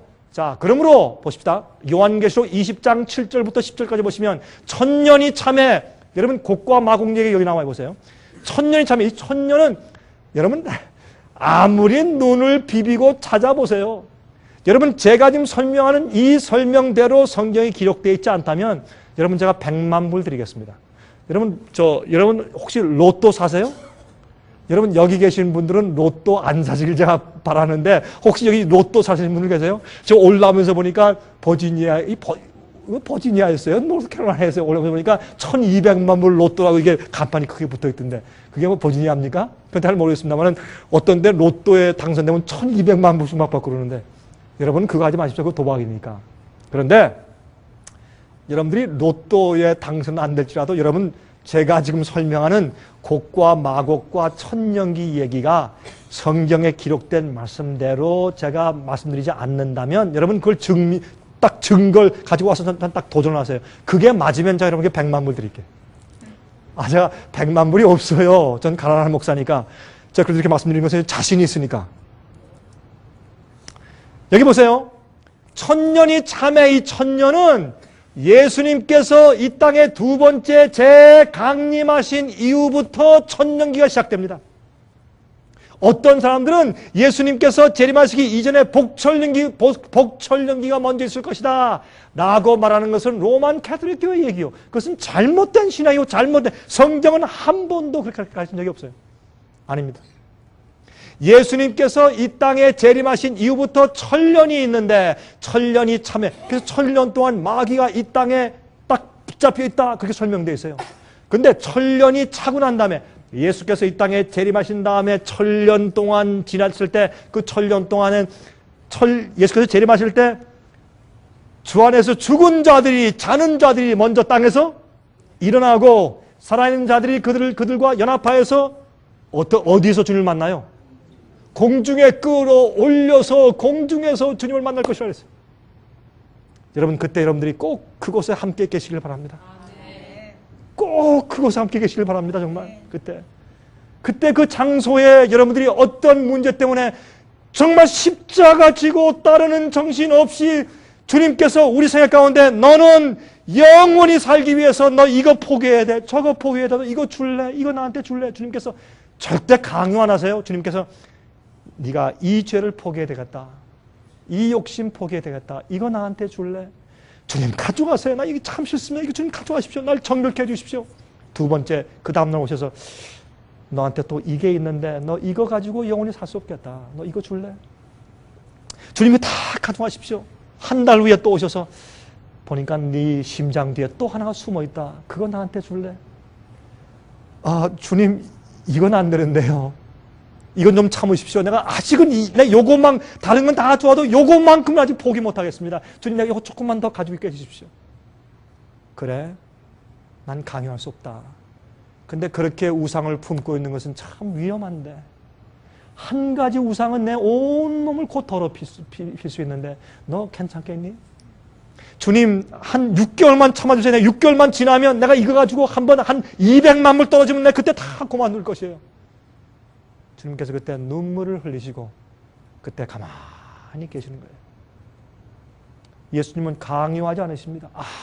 아무도 강요하지 않으세요. 저도 제 생을 가만히 보면 주님께서 제 생애 가운데서 어떤 때 제가 성장하길 그칠 때도 있어요. 주님께서 제 속에 있는 것을 보시고 제가 조용히 세심한 음성으로 속삭이세요. 얘야, 내가 널 사랑한다. 내 생애 가운데 무엇이 있다. 제가 양심적으로 알아요. 제가 포기하지 않는 것들이 있어요. 주님께서 성령으로서 보여주세요.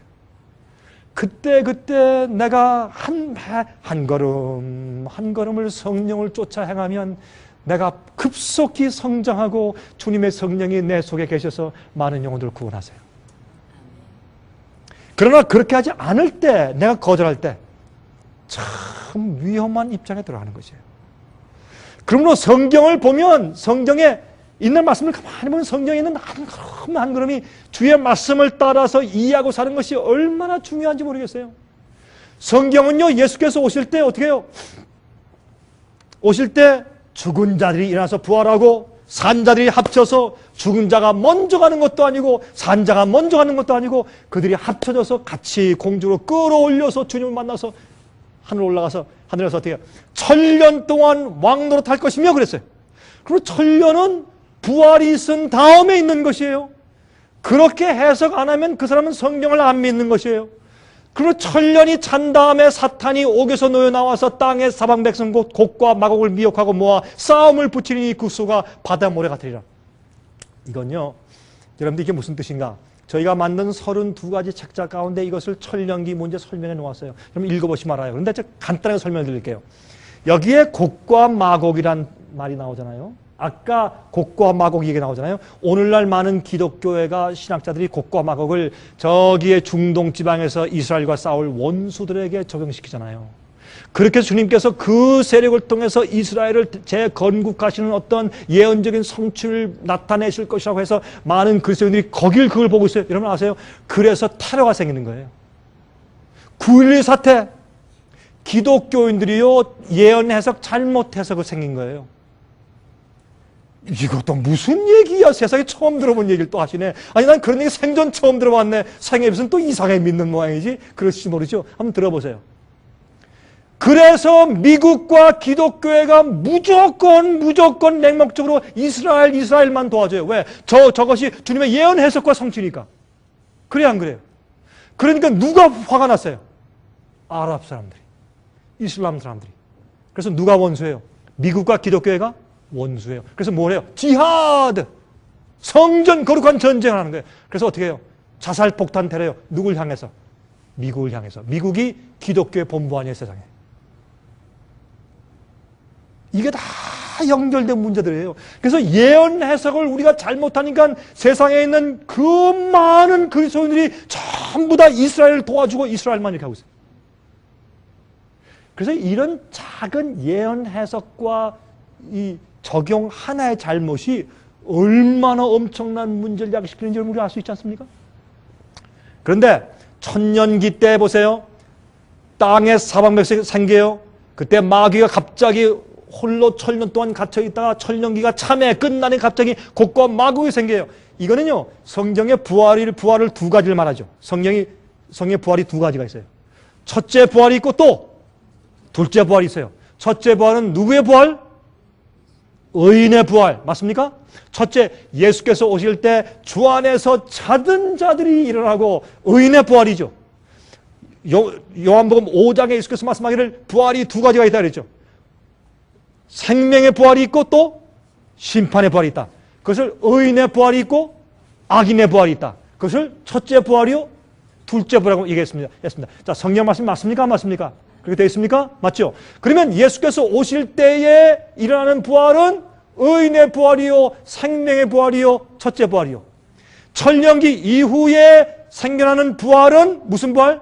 두 번째 부활이요, 악인의 부활이요, 심판의 부활이요.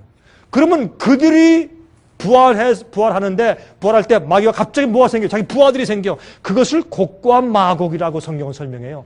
마귀가 자기의 부하들을 가지고 주의 이스라엘을 쳐들어오는 것을 곡과 마곡인데, 이것은 예를 들어서 러시아나 중국 같은 예를 들어서 그런 나라가 실제 이 세상에 세워진 이스라엘 나라에 쳐들어오는 그것이 아니라 멸망당한 악인들이 둘째 부활에 일어날 때 마귀가 잘됐다 하고 그들을 어떻게 해요? 바다 모래같이 수많은 사람들이 부활해요. 아담 때부터 예수께서 오실 때까지 멸망당하기로 죽어버린 악인들이 전부 다 부활하니 그 수가 얼마나 세상에 가득 찬 바다의 모래처럼 많을 거 아니에요? 그런 숫자 성경이 말하는 것이에요. 저희가 지면에 널리 퍼져 성도들의 진과 사랑하시는 성을 들으매. 여러분, 사랑하시는 성이 뭐예요? 20장 끝난 다음에 21장에 가면 하늘에서 무엇이 내려와요? 새 예루살렘 성전이 내려와요. 그것을 신랑을 위해서 신부가 단장한 것처럼 아름답다고 했어요. 그 성이 내려올 때 어떻게 하는지 그 사랑하신 성을 두름에 어떻게 해요? 그들이 싸움을 해. 저거 우리 가서 빼앗자! 라고 마귀가 그 둘째 부활에 일어나는 악인들을 선동해서 쳐들어온다고 성경은 예언에 짧게 설명을 해요. 그때 하늘에서 불이 내려와서 저희를 소멸하고 또 저희를 미혹하는 마귀가 불과 유황못에 던진다고 설명을 했어요. 그러므로 이것만 봐도 곡과 마곡의 전쟁은 마지막에 천년기 지난 다음에 있는 것이지 지금이 아닌 것을 알 수 있어요. 그래서 성경 예언 적용이 잘못되어 있는 것을 알 수 있어요. 에스겔 36장 24절부터 28절까지 보시면 여기 보세요. 예수께서 당신의 이스라엘 백성을 회복시키시고 모아오실 때 어떤 일을 행하시는가 보세요. 내가 너희를 열국 중에서 취하여 내고 열국 중에서 모아 데리고 고토에 들어가서 맑은 물로 너에게 뿌려서 어떻게 해요? 옛날로 돌아가서 그들을 깨끗게 하는데 여기 보세요. 너희 모든 더러운 것에서와 모든 우상을 섬김에서 너희를 정결케 할 것이며 또 잘 들으세요. 또 새 영을 너희 속에 두고 새 마음을 너희에게 주되 너희 육신에서 굳은 마음을 제하고 부드러운 마음을 줄 것이며 내 신을 너희 속에 두어 너희로 내 율례를 행하게 하리니 너희가 내 규례를 지켜 행할지라. 내가 너희 열조에게 준 땅에 너희가 거하여 내 백성이 되고 나는 너희 하나님이 될 것이라. 이것은 주님께서 영적인 이스라엘 백성들을 세우심을 의미하는데 이 영적인 이스라엘 백성들이 세워지면 보세요. 천년기 이후에 하늘에서 왕노릇하던 주의 백성들이 의인들이 새 예루살렘 성전 안에 있어서 같이 이 땅에 내려와요. 그러면 이 세상이 다시 새 하늘과 새 땅이 되는데 보라 이전 것은 다 지나갔으니 새로운 것이 되었다고 말씀했어요. 모든 이전 것은 다 지나가고 새로운 땅이 되었단 말이에요. 그 새로운 땅이 된 그곳에 주님께서 앞으로 주는 것이에요. 여러분, 아브라함에게 약속하신 땅 있잖아요. 여러분 창세기 15장에 보시면 그 땅이 딱 나오는데 그 땅을 가만히 보면 그 땅이 옛날에 에덴 동산 자리에 그 위치예요. 주님께서 앞으로 주님의 참된 이스라엘 백성들을 그 새롭게 된 에덴 동산에 살도록 하시는 예언이에요. 근데 그것이 사실은 주님께서 이스라엘 나라를 세워서 이스라엘 나라를 통해서 복음을 전하시는 일을 하셨지만 그들이 완악해서 그들이 버림받은 다음에 주님께서 영적인 이스라엘 백성을 모아서 실제 우리가 이 땅에 새 하늘과 새 땅에 다시 살게 될 것이에요. 실제 진짜 이스라엘 백성들도. 그래서 여러분 그 예루살렘의 터에 기초석이 12개가 문이 몇 개예요? 문이 12개 아니에요? 12지파라고 설명되어 있고 영적인 지파지만은 자 그렇게 해서 영적으로 거듭나고 새롭게 된 사람들을 주님께서 모실 것에 대해서 이렇게 말씀을 하고 있어요. 히브리 8장 보세요. 똑같은 말씀이에요. 내가 이스라엘 집과 유다 집으로 새 언약을 세우리라. 그 뒤에 보세요. 또 주께서 말씀하시되 그날 후에 내가 이스라엘 집으로 세울 언약이 이것이니 내 법을 저희 생각에 두고 저희 마음에 이것을 기록하리라. 이게 다 영적인 이스라엘 백성들을 모으시는 것을 설명하신 것이에요. 저 실제적인 이스라엘 나라가 아니란 말이에요. 제가 그래서 설명을 좀 드리는 것이에요. 계속하십니다. 이제 얼마 안 남았어요. 요한계시록 14장 6절. 그런데 보세요. 이제 또 보니 다른 천사가 공중에 날아가는데 땅에 거하는 자들 곧 여러 나라와 족속과 방언과 백성에게 전할 영원한 복음을 가르더라. 영원한 복음은 변질되지 않는 복음이에요. 영원히 계속되는 복음이에요. 오늘날 이 세상의 복음들은 많은 경우에 변질된 복음이에요. 예수께서 가르치신 참 복음이 아니고 그 사람을 변화시켜서 주님의 뜻대로 살고 하나님의 명령을 지키며 살게 하는 변화시키는 그런 복음이 아니라 예수를 믿기만 하면 인정만 하면 의를 얻는다, 믿으면 다 구원받고 끝나버렸다고 생각하는 그런 잘못된 변질된 복음이 아니라 원래 말씀하신 참된 영원한 복음을 어떻게 해요? 이 세상은 모든 나라 족속들에게 전파해야 될 때에 대해서 마지막 시대에 대해서 설명하고 있어요. 그런데 보세요. 용이 요한계시록 12장 17절 용이 여자에게 분노하여 돌아가서 그 여자의 남은 자손 곧 하나님의 계명을 지키며 예수의 증거를 가진 자들로 더불어 싸우려고 바다 모래 위에 섰더라. 마지막 시대 주님 마귀가 미워하는 존재들은 그저 예수를 믿는다고 말하는 아무나가 아니에요. 주의 말씀대로 살고 그것을 하나님의 계명을 지키는 자들과 예수의 증거를 가진 자들이라고 설명을 했어요. 요한계시록 14장 12절에 성도들의 인내가 여긴나니 저희는 하나님의 계명과 예수 믿음을 지킨 자냐. 예수를 믿는 믿음이 아버지의 뜻과 예수의 명령을 지키며 사는 생애로 나타난 자들, 그들이 마지막 시대 성도고 이스라엘 백성이라고 설명해요. 자 보실래요? 왜 그런지 아세요? 갈라디아 6장 14절부터 16절까지 보시면 여기 보세요. 할례나 무할례가 아무것도 아니로되 오직 새로 지음을 받은 자뿐 아니라 무릇 이 규례를 행하는 자에게와 하나님의 이스라엘에게 평강과 긍휼이 있을지어다. 그러니까 여기에 하나님의 교회에게 새로 지음을 받은 자들에게 하나님의 이스라엘이라고 불러요. 그렇죠? 저기 있는 나라가 아니라 그 백성들 교회를 이스라엘이라고 부르는데 어떤 사람인가 보세요. 이제 계시록 7장 1절부터 4절 보세요. 계시록 7장 1절부터 4절 보시면 여기에 네 천사가 바람을 놓으려고 할 때 바람을 붙잡으라. 왜? 이 바람에 놓이면 세상에 은혜 시간이 끝나는 것이에요. 큰 투쟁과 재난과 재앙이 생겨요. 주님께서 어떻게 해요? 아직 내 종들의 이마에 인치기까지 땅이나 바다나 나무나 해하지 말라 하더라. 내가 입맞은 자의 수를 들으니 이스라엘의 자손의 각 지파 중에서 입맞은 자들이 14만 4천이. 여기에 마지막, 이건 마지막 시대 아니에요? 이 세상 마지막 시대에 그 마지막 시대예요. 7 재앙이 내리기 바로 직전이에요. 세상에 사방 바람에 놓이니까 이건 엄청난 일이 생기는 것이에요. 세계 3차 대전이 생기고 원자폭탄이 터지고 온갖 질병이 다 생기고 물들이 피가 돼버리고 엄청난 일이 생기는 이런 마지막 시대. 아직까지 그렇게 하지 말고 좀 참아라. 조금 더 붙잡아라. 왜? 아직 내 종들의 이마에 인치는 사업이 아직 끝나지 않았다. 왜? 그들이 내 이스라엘 백성들이야. 내가 이 마지막 시대 이스라엘 백성을 회복하게 하는 중인데 아직 숫자가 안 찼어. 기다려. Hold it. 라고 설명을 하시기 때문에 그들을 영적으로 어떻게 표현했냐면 이스라엘 자손들인데 그들이 12지파라고 설명하는 것이에요. 그 12지파에 대한 상징적인 단어가 뭐예요? 14만 4천이라고 말을 해요. 여러분 제 말이 좀 어렵습니까? 어렵지 않죠? 우리 여기 있는 할머님 어려우세요? 안 어려우시죠? 단순하죠? 이거 어려운 거 아니오. 제가 어렵게 막 이것저것 설명하는 것 같지만 가만히 들어보시면 제가 아주 간단하게 설명드리는 것이에요. 이게 절대 어렵지 않아요. 자, 그러므로 보세요. 여기에 있는 요한계시록 7장 5절부터 보면 거기에 12지파가 나와요. 근데 여러분 다 읽어보시면 12지파의 이름들을 읽어보시면요. 야곱의 12아들들, 이스라엘의 12지파하고 이름이 달라요. 그렇죠? 뭐가 달라요? 에브라임과 단 지파의 이름이 빠졌어요. 그리고 므낫세가 들어가고 원래 12지파의 이름이 아니었던 므낫세가 들어가고 또 요셉이 들어갔어요. 그리고 뭔가 잘못됐잖아요.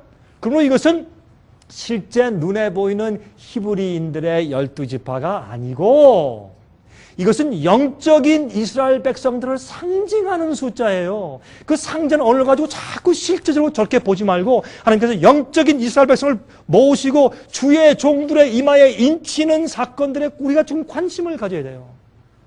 여러분 솔직히 좀 물어봅시다. 여러분들 교회 다니시면서 여러분들이 뭐 장로교회 다니시는지 침례교회 다니시는지 감리교회 다니시는지 성결교회 다니시는지 어디 다니시는지 여러분들의 교회를 다니시면서 여러분 지금 인침을 받는 시대인데 인침을 우리가 왜 이마에 받는 것이며 인침을 받는 것이 어떤 경험이며 어떻게 해야 정말 영적인 이스라엘 백성들이 될 수 있는지에 대해서 강조하고 기도하는 그런 말씀들을 여러분 얼마나 들으세요? 교회에서.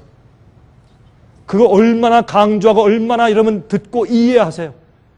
이렇게 중요한 문제를 그 사람들이 다 이렇게 하면 내가 다 구원받은 모양이다 하며 사람들이 다 그저 박수며 찬송하면서 성령이 오셨네 성령이 오셨네 하면서 지나면서 은혜의 천사가 지나가고 인침이 자기를 패스하고 지나가는 줄 모르고 살고 있다 그 말이에요. 여러분 심각한 얘기예요. 정말로. 그럼 정신 차리셔야 돼요. 현재는 이스라엘 나라의 히브리인들의 12지파가 존재하지 않습니다. 옛날 북방 이스라엘 10지파는 어디로 흡수돼 가버렸는지 너무 혼혈을 다 해버렸기 때문에 실제로 순수한 12지파를 찾을 수가 없어요. 지금은. 어디 갔는지도 몰라요. 남방 유다, 여러분 누가 순수한 베냐민 지파며 누가 순수한 유다 지파예요. 다 섞여버렸는데 이제. 그래서 실제 12지파일 수가 없어요. 그러면 그 12지파에서 나온다는 이스라엘이 누구냐 말이야 마지막 시대. 왜 그들을 14만 4천이라고 말했냐 말이에요. 예? 현재 12지파가 존재하잖아요. 그러므로 보면은 요한계시록 14장 1절부터 5절까지 보면 내가 보라 어린 양이 시온산에 섰고 그와 함께 14만 4천이 섰는데 그 이마에 어린 양의 이름과 그 아버지의 이름을 쓴 것이도다. 제가요 2월 달에요. 그것도 한 3주밖에 안 됐어요. 갔다가 나오면서 한국에서 제가 목회자들 세미나를 제가 개최했어요. 그래서 이제 한국에서는 이런 목사님들 가운데서 저희 월간지를 받고 테이블 받고 아니면 저희 웹사이트에 들어와서 보는 분들이 꽤 많이 계세요. 목사님들이. 그래서 그 목사님들 가운데서 초청했더니 저희가 이 전라북도 전주를 특별히 선정을 해서 그쪽에 계신 분들 뭐 장흥, 고흥, 정읍 또 그쪽에 하여튼 거기 교회들이 꽤 많이 있더라고요. 거기 목회자들이 많이 있어요. 그래서 우리가 초청장을 보내고 좀 우리가 세미나를 한다고 했더니 한 65명의 목사님들이 오셨어요. 근데 각 여러 교파에 있는 목사님들이 다 오셨어요. 제가 그랬어요. 목사님들 여기 오셔서 우리 생애비 세미나에서는 나는 무슨 파다 그런 말씀 마십시오. 나는 무슨 난 장로교 고려파니까 난 성경 이렇게 믿어 그런 말씀하지 마십시오. 저는 여기 있는 강병국이는 성경파입니다. 우리 성경대로 믿읍시다. 그냥 무슨 파 무슨 교파 이거 다 내리고 성경대로만 하십시다. 우리 아멘 하십니까? 목사님 다 아멘 했어요. 우리 다 교파 장벽 다 내려버리고 성경을 말씀하기를 주도 하나요 믿음도 하나요 침례도 하나요 했으니까 우리 교파 다 버리고 우리 성경대로만 하십시다. 그리고 제가 쭉 설명했어요. 그랬더니 끝날 때 몇 분 목사님들이 저한테 와서 그랬어요. 목사님, 저도 목사요. 내가 이번에 와서 강목사님 설교 들어보니까 14만 4천 문제와 마지막 시대 이스라엘에 대해서 난 이렇게 성경적으로 분명하고 깨끗한 설명을 내가 들은 적이 없습니다. 나도 신학교에서 가르쳤던 사람이에요. 그러나 솔직히 말을 합니다. 여러분 제가 잘났다고 제가 자랑하는 얘기 아니에요. 성경대로만 하려고 가만히 보면 그게 깨끗해. 성경은 어렵게 만들어서 신학자가 설명을 안 해주면 성경은 이해하기 어렵다. 그렇게 기록해 놓으신 것이 아니에요. 그러면 성경을 뭐하러 주셨어요? 그건 옛날 중세기 때 한 얘기. 중세기에서 천주교회가 너희들은 평신도는 성경 읽지 말아라. 성경을 다 뺏었어요. 성경 읽지 못하게 했어요. 왜? 너희들은 함부로 읽고 마음대로 해석하면 안 된다. 신부들이 설명해 주는 대로만 믿어라. 그래서 성경을 다 뺏어버렸어요. 그거 지금 똑같은 얘기죠. 아니에요. 주님께서는 우리가 기도하고 성령의 음성과 지혜를 가지면 성령 말씀을 다 개인적으로 이해할 수 있게 쓰셨어요. 성경 어렵잖아요. 자 보세요. 14만 사천이 어린 양과 함께 시온산에 서 있어요. 그 이마에 어린 양의 이름과 아버지의 이름이 있어요. 써 있어요. 그 이름이 있었다는 것은 어린 양의 이름, 예수님의 이름 뭐예요? 이름은 예수님의 특성과 성품을 말하는 것이에요. 아버지 이름 뭐예요? 성품과 특성을 말하는 것이에요. 아브라함 이름이 뭐예요? 아브라함, 열국의 아버지요. 야곱의 뜻이 뭐예요? 야곱의 뜻이 뭐예요? 야곱, 속이는 자. 나중에 그가 주님과 씨름한 다음에 이겼어요. 이름이 바뀌었어요. 뭐예요? 이스라엘. 이스라엘이 무슨 뜻이에요? 승리자. 이겼단 말이에요. 이겼다. 누구와? 하나님과 겨루어서 이겼다. 그게 이스라엘이에요. 그게 영적인 현재 이스라엘이에요. 여러분 생각 가운데 항상 지는 것들이 있어요? 항상 마귀한테 지거나 항상 문제, 항상 빠지고 항상 넘어지는 것들이 있습니까? 여러분 그거 있으면 그거 어떻게 돼요? 여러분들 마귀하고 싸우니까 지죠. 그렇죠? 마귀하고 싸우면 져요. 여러분들 우리가 기억하기 좋은 이 박싱 헤비급 챔피언이 누구예요? 마이크 타이슨. 지금은 아니지만 타이슨은 핵주먹을 핵주먹. 한번 치면 그 주먹을 때리면은 벽돌이 부서진다는 그런 핵주먹 말이죠. 여러분이 아무리 힘세고 싸움을 잘한다고 해도 마이크 타이슨과 함께 링에 올려놓으면 그건 상대가 안 돼. 한 번이면 가요. 몇 초면 끝나버려. 아니 뭐 시합할 필요도 없어요. 그렇죠? 6천년 동안 싸우고 속이고 기만하고 유혹하고 노래하는 마귀하고 여러분이 어떻게 이기시느냐고. 여러분이 우리의 그리스도의 승리를 뭔지 아세요? 우린 이스라엘이에요. 이스라엘. 주님과 씨름해야 돼. 예? 주님, 원수가 나를 죽이러 옵니다. 나 때문에 내 식구까지, 죄 없는 식구까지 다 죽게 생겼습니다. 내가 과거에 지은 죄값을 내가 이렇게 갚아야 합니까? 주님 날 도와주십시오. 날 살려주시고 내 식구를 살려주십시오. 그 간절히 기도할 때, 너무 간절히 기도할 때 누가 와서 그의 어깨를 탁 짚으니까 원수가 자기를 죽이러 온 줄 알았어요. 붙잡고 안 됩니다고 씨름했는데 한참 지나보니까 뭘 느꼈어요? 이 사람은 날 죽이려 온 자가 아니다. 왜? 날 아무리 싫으면 날 공격을 안 해. 내가 아무리 해도. 나중에 알고 보니까 하나님이에요. 그래서 분이엘을, 내가 하나님의 얼굴을 뵀는데 죽지 않았다 해서 그것을 분이엘이라고 이름을 붙였잖아요. 밤새도록 하나님과 씨름을 했어요. 나중에 어떻게 했어요? 내가 가야 되겠다. 아닙니다, 하나님. 내게 축복하시기 전까지. 그게 뭐예요? 내 죄의 모든 결과를 도말해 주십시오. 나를 축복해 주시기 전까지는 난 주님을 안 놓습니다. 그렇게 해서 얻은 게 뭐예요? 이스라엘이에요. 여러분이 어떤 문제에 대해서 여러분 고약한 성질, 내가 저 사람 미워 죽겠어, 나 저 사람 때문에 교회 나 안 가, 저 사람 얼굴만 보면 내가 믿을 마음이 안 생겨, 이길 수 없는 그런 죄들, 돈에 대한 욕심, 지위에 대한 욕심, 시기, 질투와 경쟁, 간음하는 것들, 나쁜 것들을 보고 싶어하는 것들, 나쁜 것들을 먹고 싶어하는 것들, 그런 모든 죄에 대한 고질적인 병들, 아무리 이기려고 해도 쓰러져서 마치 그 싸우는 죄의 대상이 큰 거인처럼 나를 죽이는 원수처럼 느껴질 때 하나님과 싸우세요. 예수님과 싸우세요. 언제까지? 주님 나를 축복하셔서 내가 이 죄악과 이 문제를 승리하도록 내게 축복하시기 전까지 난 주님을 놓지 않겠습니다. 그게 이스라엘이에요. 그게 영적으로 승리하는 것이에요. 그러므로 보세요. 14만 4천이 예수님의 성품을 가지고 있어요. 이거 이마에 우리의 이마는 우리의 두뇌의 이마는 우리의 성품이 기록된 곳이 바로 이마 아니에요 여기에. 그런데 보세요. 그들이 새 노래를 불러요. 땅에서 구속함을 얻은 14만 4천인밖에는 능히 이 노래를 배울 적 없어요. 그들만이 경험하는 경험의 노래예요. 여러분 열처녀의 비유 가운데 들으세요. 미련한 처녀들이 슬기로운 처녀한테 어이쿠 신랑이 옵니다. 큰일 났습니다. 지금 기름이 없습니다. 기름 좀 빌려주시오 하니까 뭐라 그랬어요? 미안합니다. 기름을 빌려줄 수 없습니다. 왜요? 그 기름을 빌려주는 이건 째째하죠. 기름 좀 왜 안 빌려줘 기름을. 그건 무슨 뜻이냐면 기름은 성령의 경험을 통해서 내가 마음속으로 나만 알고 씨름하고 경험해온 영적인 성품의 경험이에요. 나만이 승리하며 기름으로 불타오르고 빛을 냈던 그런 영적인 경험을 상징하기 때문에 그건 남한테 나눠줄 수가 없어요. 부인이 남편한테 주고 남편이 부인한테 줄 수가 없어요. 부모가 자식한테 줄 수, 전가줄 수가 없는 거예요. 그건 개인적인 체험의 경험이기 때문에 구원은 도매 꿈이 아니고 개인적이에요. 여러분 그렇게 믿으시죠? 구원은 개인적이에요. 구원은 도매 꿈으로 얻는 것이 아니에요. 가족으로 구원받는 것도 아니에요. 그러므로 어떻게 해요? 여기에 그들만이 아는 다른 사람들은 그 노래를 부를 수 없어요. 새 노래를 부르니 땅에서 구속함을 얻은 14만 4천인 밖에는 능히 이 노래를 배울 자가 없어요. 개인적인 경우이기 때문에 이스라엘은 개인적으로 인침받는 경험들 여러분들 이 중요한 시기에 여러분들 이거 놓치지 마세요. 절대로 기만당하시거나 다른 데 정신 팔지 말고 인침받는 경험을 하세요 여러분들.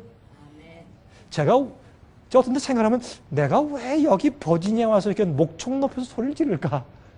그런 생각이 나요. 뭐 때문에 내가 여기 와서 소리를 지르나?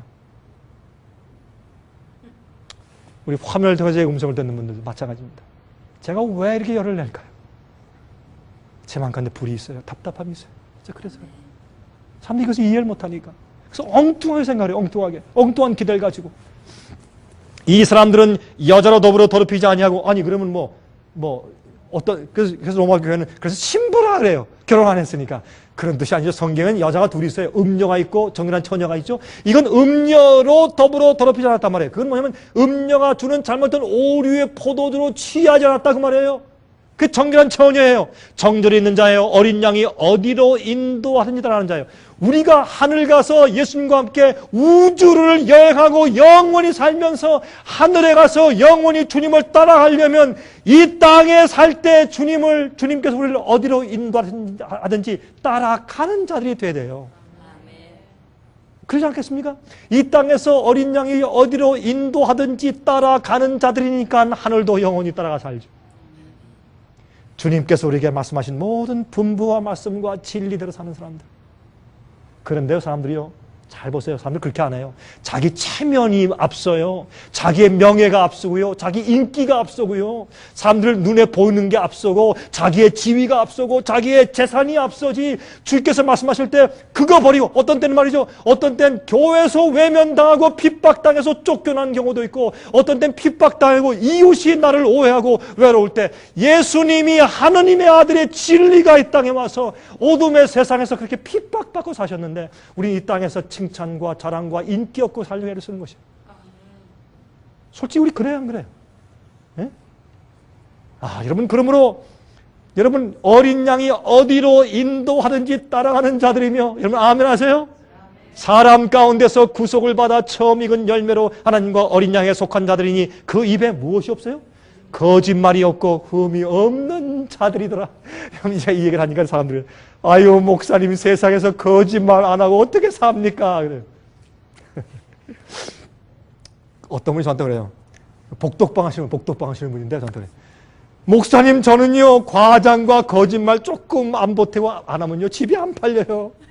솔직히 말하면 집이 절대 팔릴 수가 없어요. 그럼 목사님 저보고 지금 제 직장 다 내놓으란 말입니까? 여러분 제가 답변 안 해서 여러분 다 아시죠? 여러분 마음껏 다 답변이 있죠. 그런데 이 거짓이 없단 말을 제가 잠깐만 설명할게요. 한 1분만.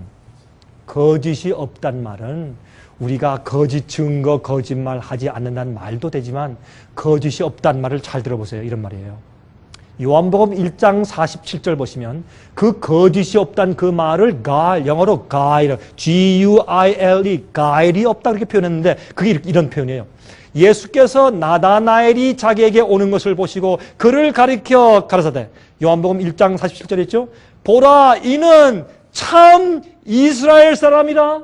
아, 예수님께서 그에게 참 이스라엘 사람이라고 했어요. 왜? 그 속에 무엇이 없다? 간사한 것이 없다. 간사하다는 것을 이게 간사한 것이 영어로 가일.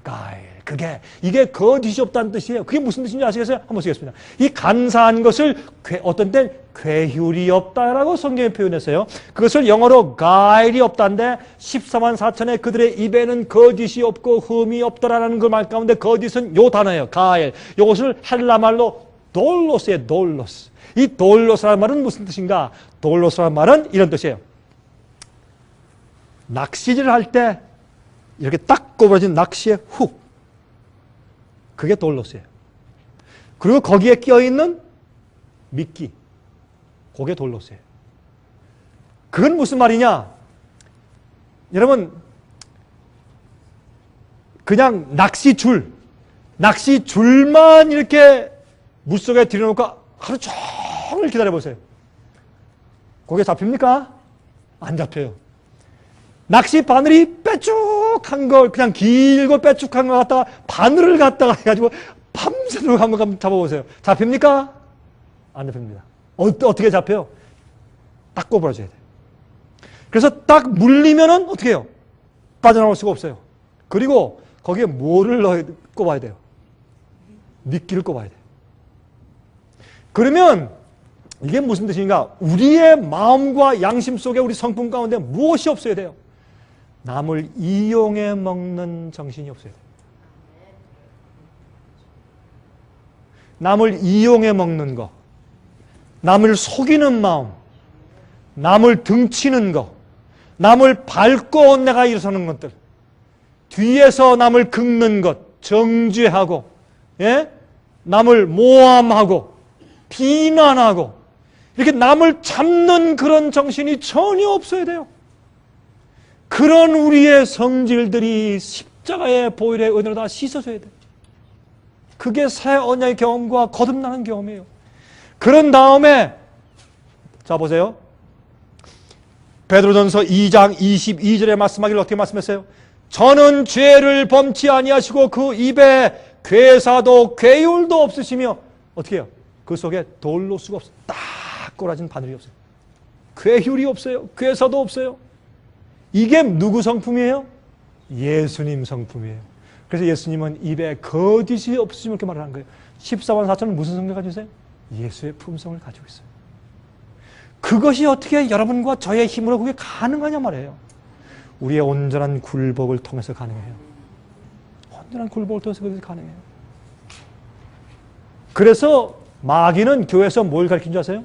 그 사람이 진심으로 회개하고 죄를 고백하고 버리고 자기가 주 앞에 온전히 굴복하고 주님께서 어디로 인도하셨는지 따라갈 마음이 준비되지 않았음에도 불구하고 당신 예수 믿습니다. 당신 구원 받았습니다. 이렇게 하는 변질된 복음으로 세상의 교회를 채워넣었다 그 말이에요.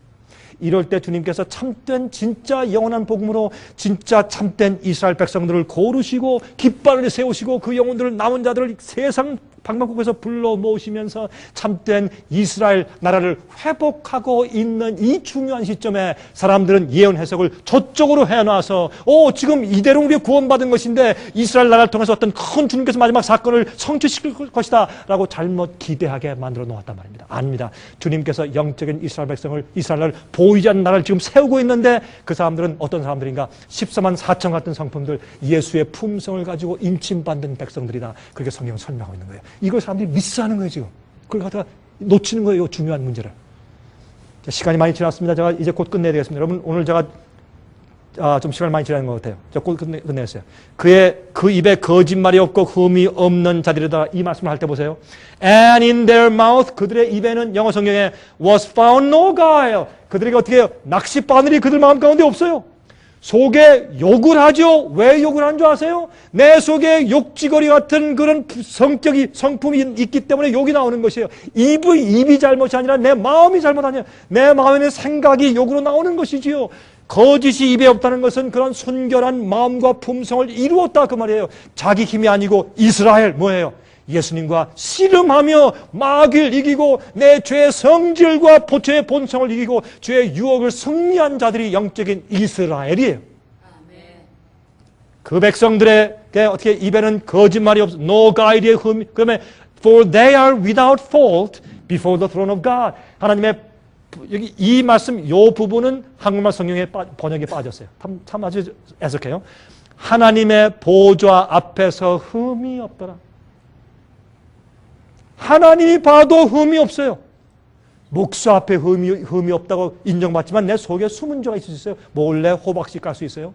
남편과 아내가 볼 때 당신은 흠이 없는 훌륭한 그리스도인이 하지만 뒤에 숨은 죄가 있을 수 있어요. 그러나 하나님 앞에 숨길 수가 없어요. 왜요? 모든 죄를 다 회개했어요. 죄를 많이 지었기 때문에 구원받지 못하는 것이 아니라 진심으로 회개하고 죄를 버리지 않기 때문에 구원받지 못하는 것이에요. 그렇죠? 자, 그러므로 현대 교회의 잘못된 예언 해석 때문에 이슬람 과격파 테러가 생기게 되었어요. 7 나팔 예언 중에 3가지 그것은 타락한 교회를 향한 심판들입니다. 나중에 제가 설명드릴 기회가 있을 것이에요. 그러므로 거의 모든 교회들이 현재 이스라엘 나라에 초점을 맞추고 있는 동안에 하나님께서는 참 이스라엘 백성들을 지금 눈에 보이지 않게 인치고 계세요. 여러분 출애굽할 때 열대 재앙 때 어떻게 했어요? 하나님께서 6월절 양을 잡아가지고 어떻게 해요? 그 양의 피를 가지고 문설주와 임방에 발라라. 피를 바른 그 집에는 심판의 천사가 넘어갔어요. 그게 뭐예요? Pass over. 유월절이에요.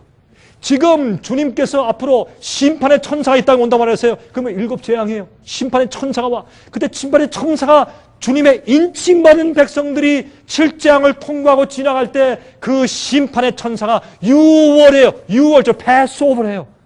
왜? 그들 이마에 인이 있기 때문에. 그 당시엔 피를 바른 것으로 지금 상징됐지만 지금은 어떻게 해요? 예수의 보혈의 피가 내 마음과 양심을 씻어서 이스라엘 되게 했어요. 죄를 승리한다는 것은 무슨 뜻인지 아세요? 하나님의 계명을 지킨다는 뜻이에요. 그건 똑같은 얘기예요. 계명을 지킨다? 그건 무슨 말이에요? 죄를 이긴다 그 말이에요. 아니에요? 간음을 하지 말라. 그건 계명은 나하고 상관이 없어. 내가 지금 주님의 성령 은혜로 내가 승리하고 있으니까. 그러면 주의 계명을 지키는 사람이면 내가 그 죄를 승리하는 사람이에요. 도둑질 하지 말라. 내 마음까지 도둑질할 마음이 없어요. 왜? 새 언약 가운데 내가 거듭나고 주님의 성령 은혜로 내가 그것을 유지하고 있기 때문에. 그래서 성경은 그런 죄를 승리한 이스라엘을 하나님의 계명을 지키며 예수의 믿음을 가진 자들이라고 표현했어요. 마지막 시대. 왜요? 마지막 시대 변질된 복음을 가지고 예수 믿으면 다 구원이다 라고 하는 변질된 복음을 가지고 사람들이 술에 취해서 비틀거리며 아무것도 모르고 그냥 가고 있다가 마지막에 큰 낭패를 당할 것을 아시고 그렇게 아주 본질적으로 설명하신 거죠. 예수님 오세요. 전 예수님의 재림 그림 가운데 이 그림이 제일 좋아요. 저 하늘에서 저렇게 천사들이 도열을 쏘는데 그 가운데 예수님께서 계세요. 구원받는 성도들 데리러 오세요. 이마에 인침받은 참 이스라엘 회복된 이스라엘을 데리러 오세요. 승리한 자들 데리러 오세요. 그때 여러분들은 어디 계실 겁니까? 여러분 그때 어디 계실 거예요? 이 화면 통해서 보시는 분들 그때 여러분들은 어디 계실 겁니까? 여러분들 그때 어디 계실 거예요? 그때 주님께서 내 백성아 너희가 적은 일에 충성을 다했으니 내가 너희에게 큰 것으로 주겠다고 말씀하시는 그 신실한 주의 종들의 그 숫자에 포함되시기를 제가 간절하게 바랍니다.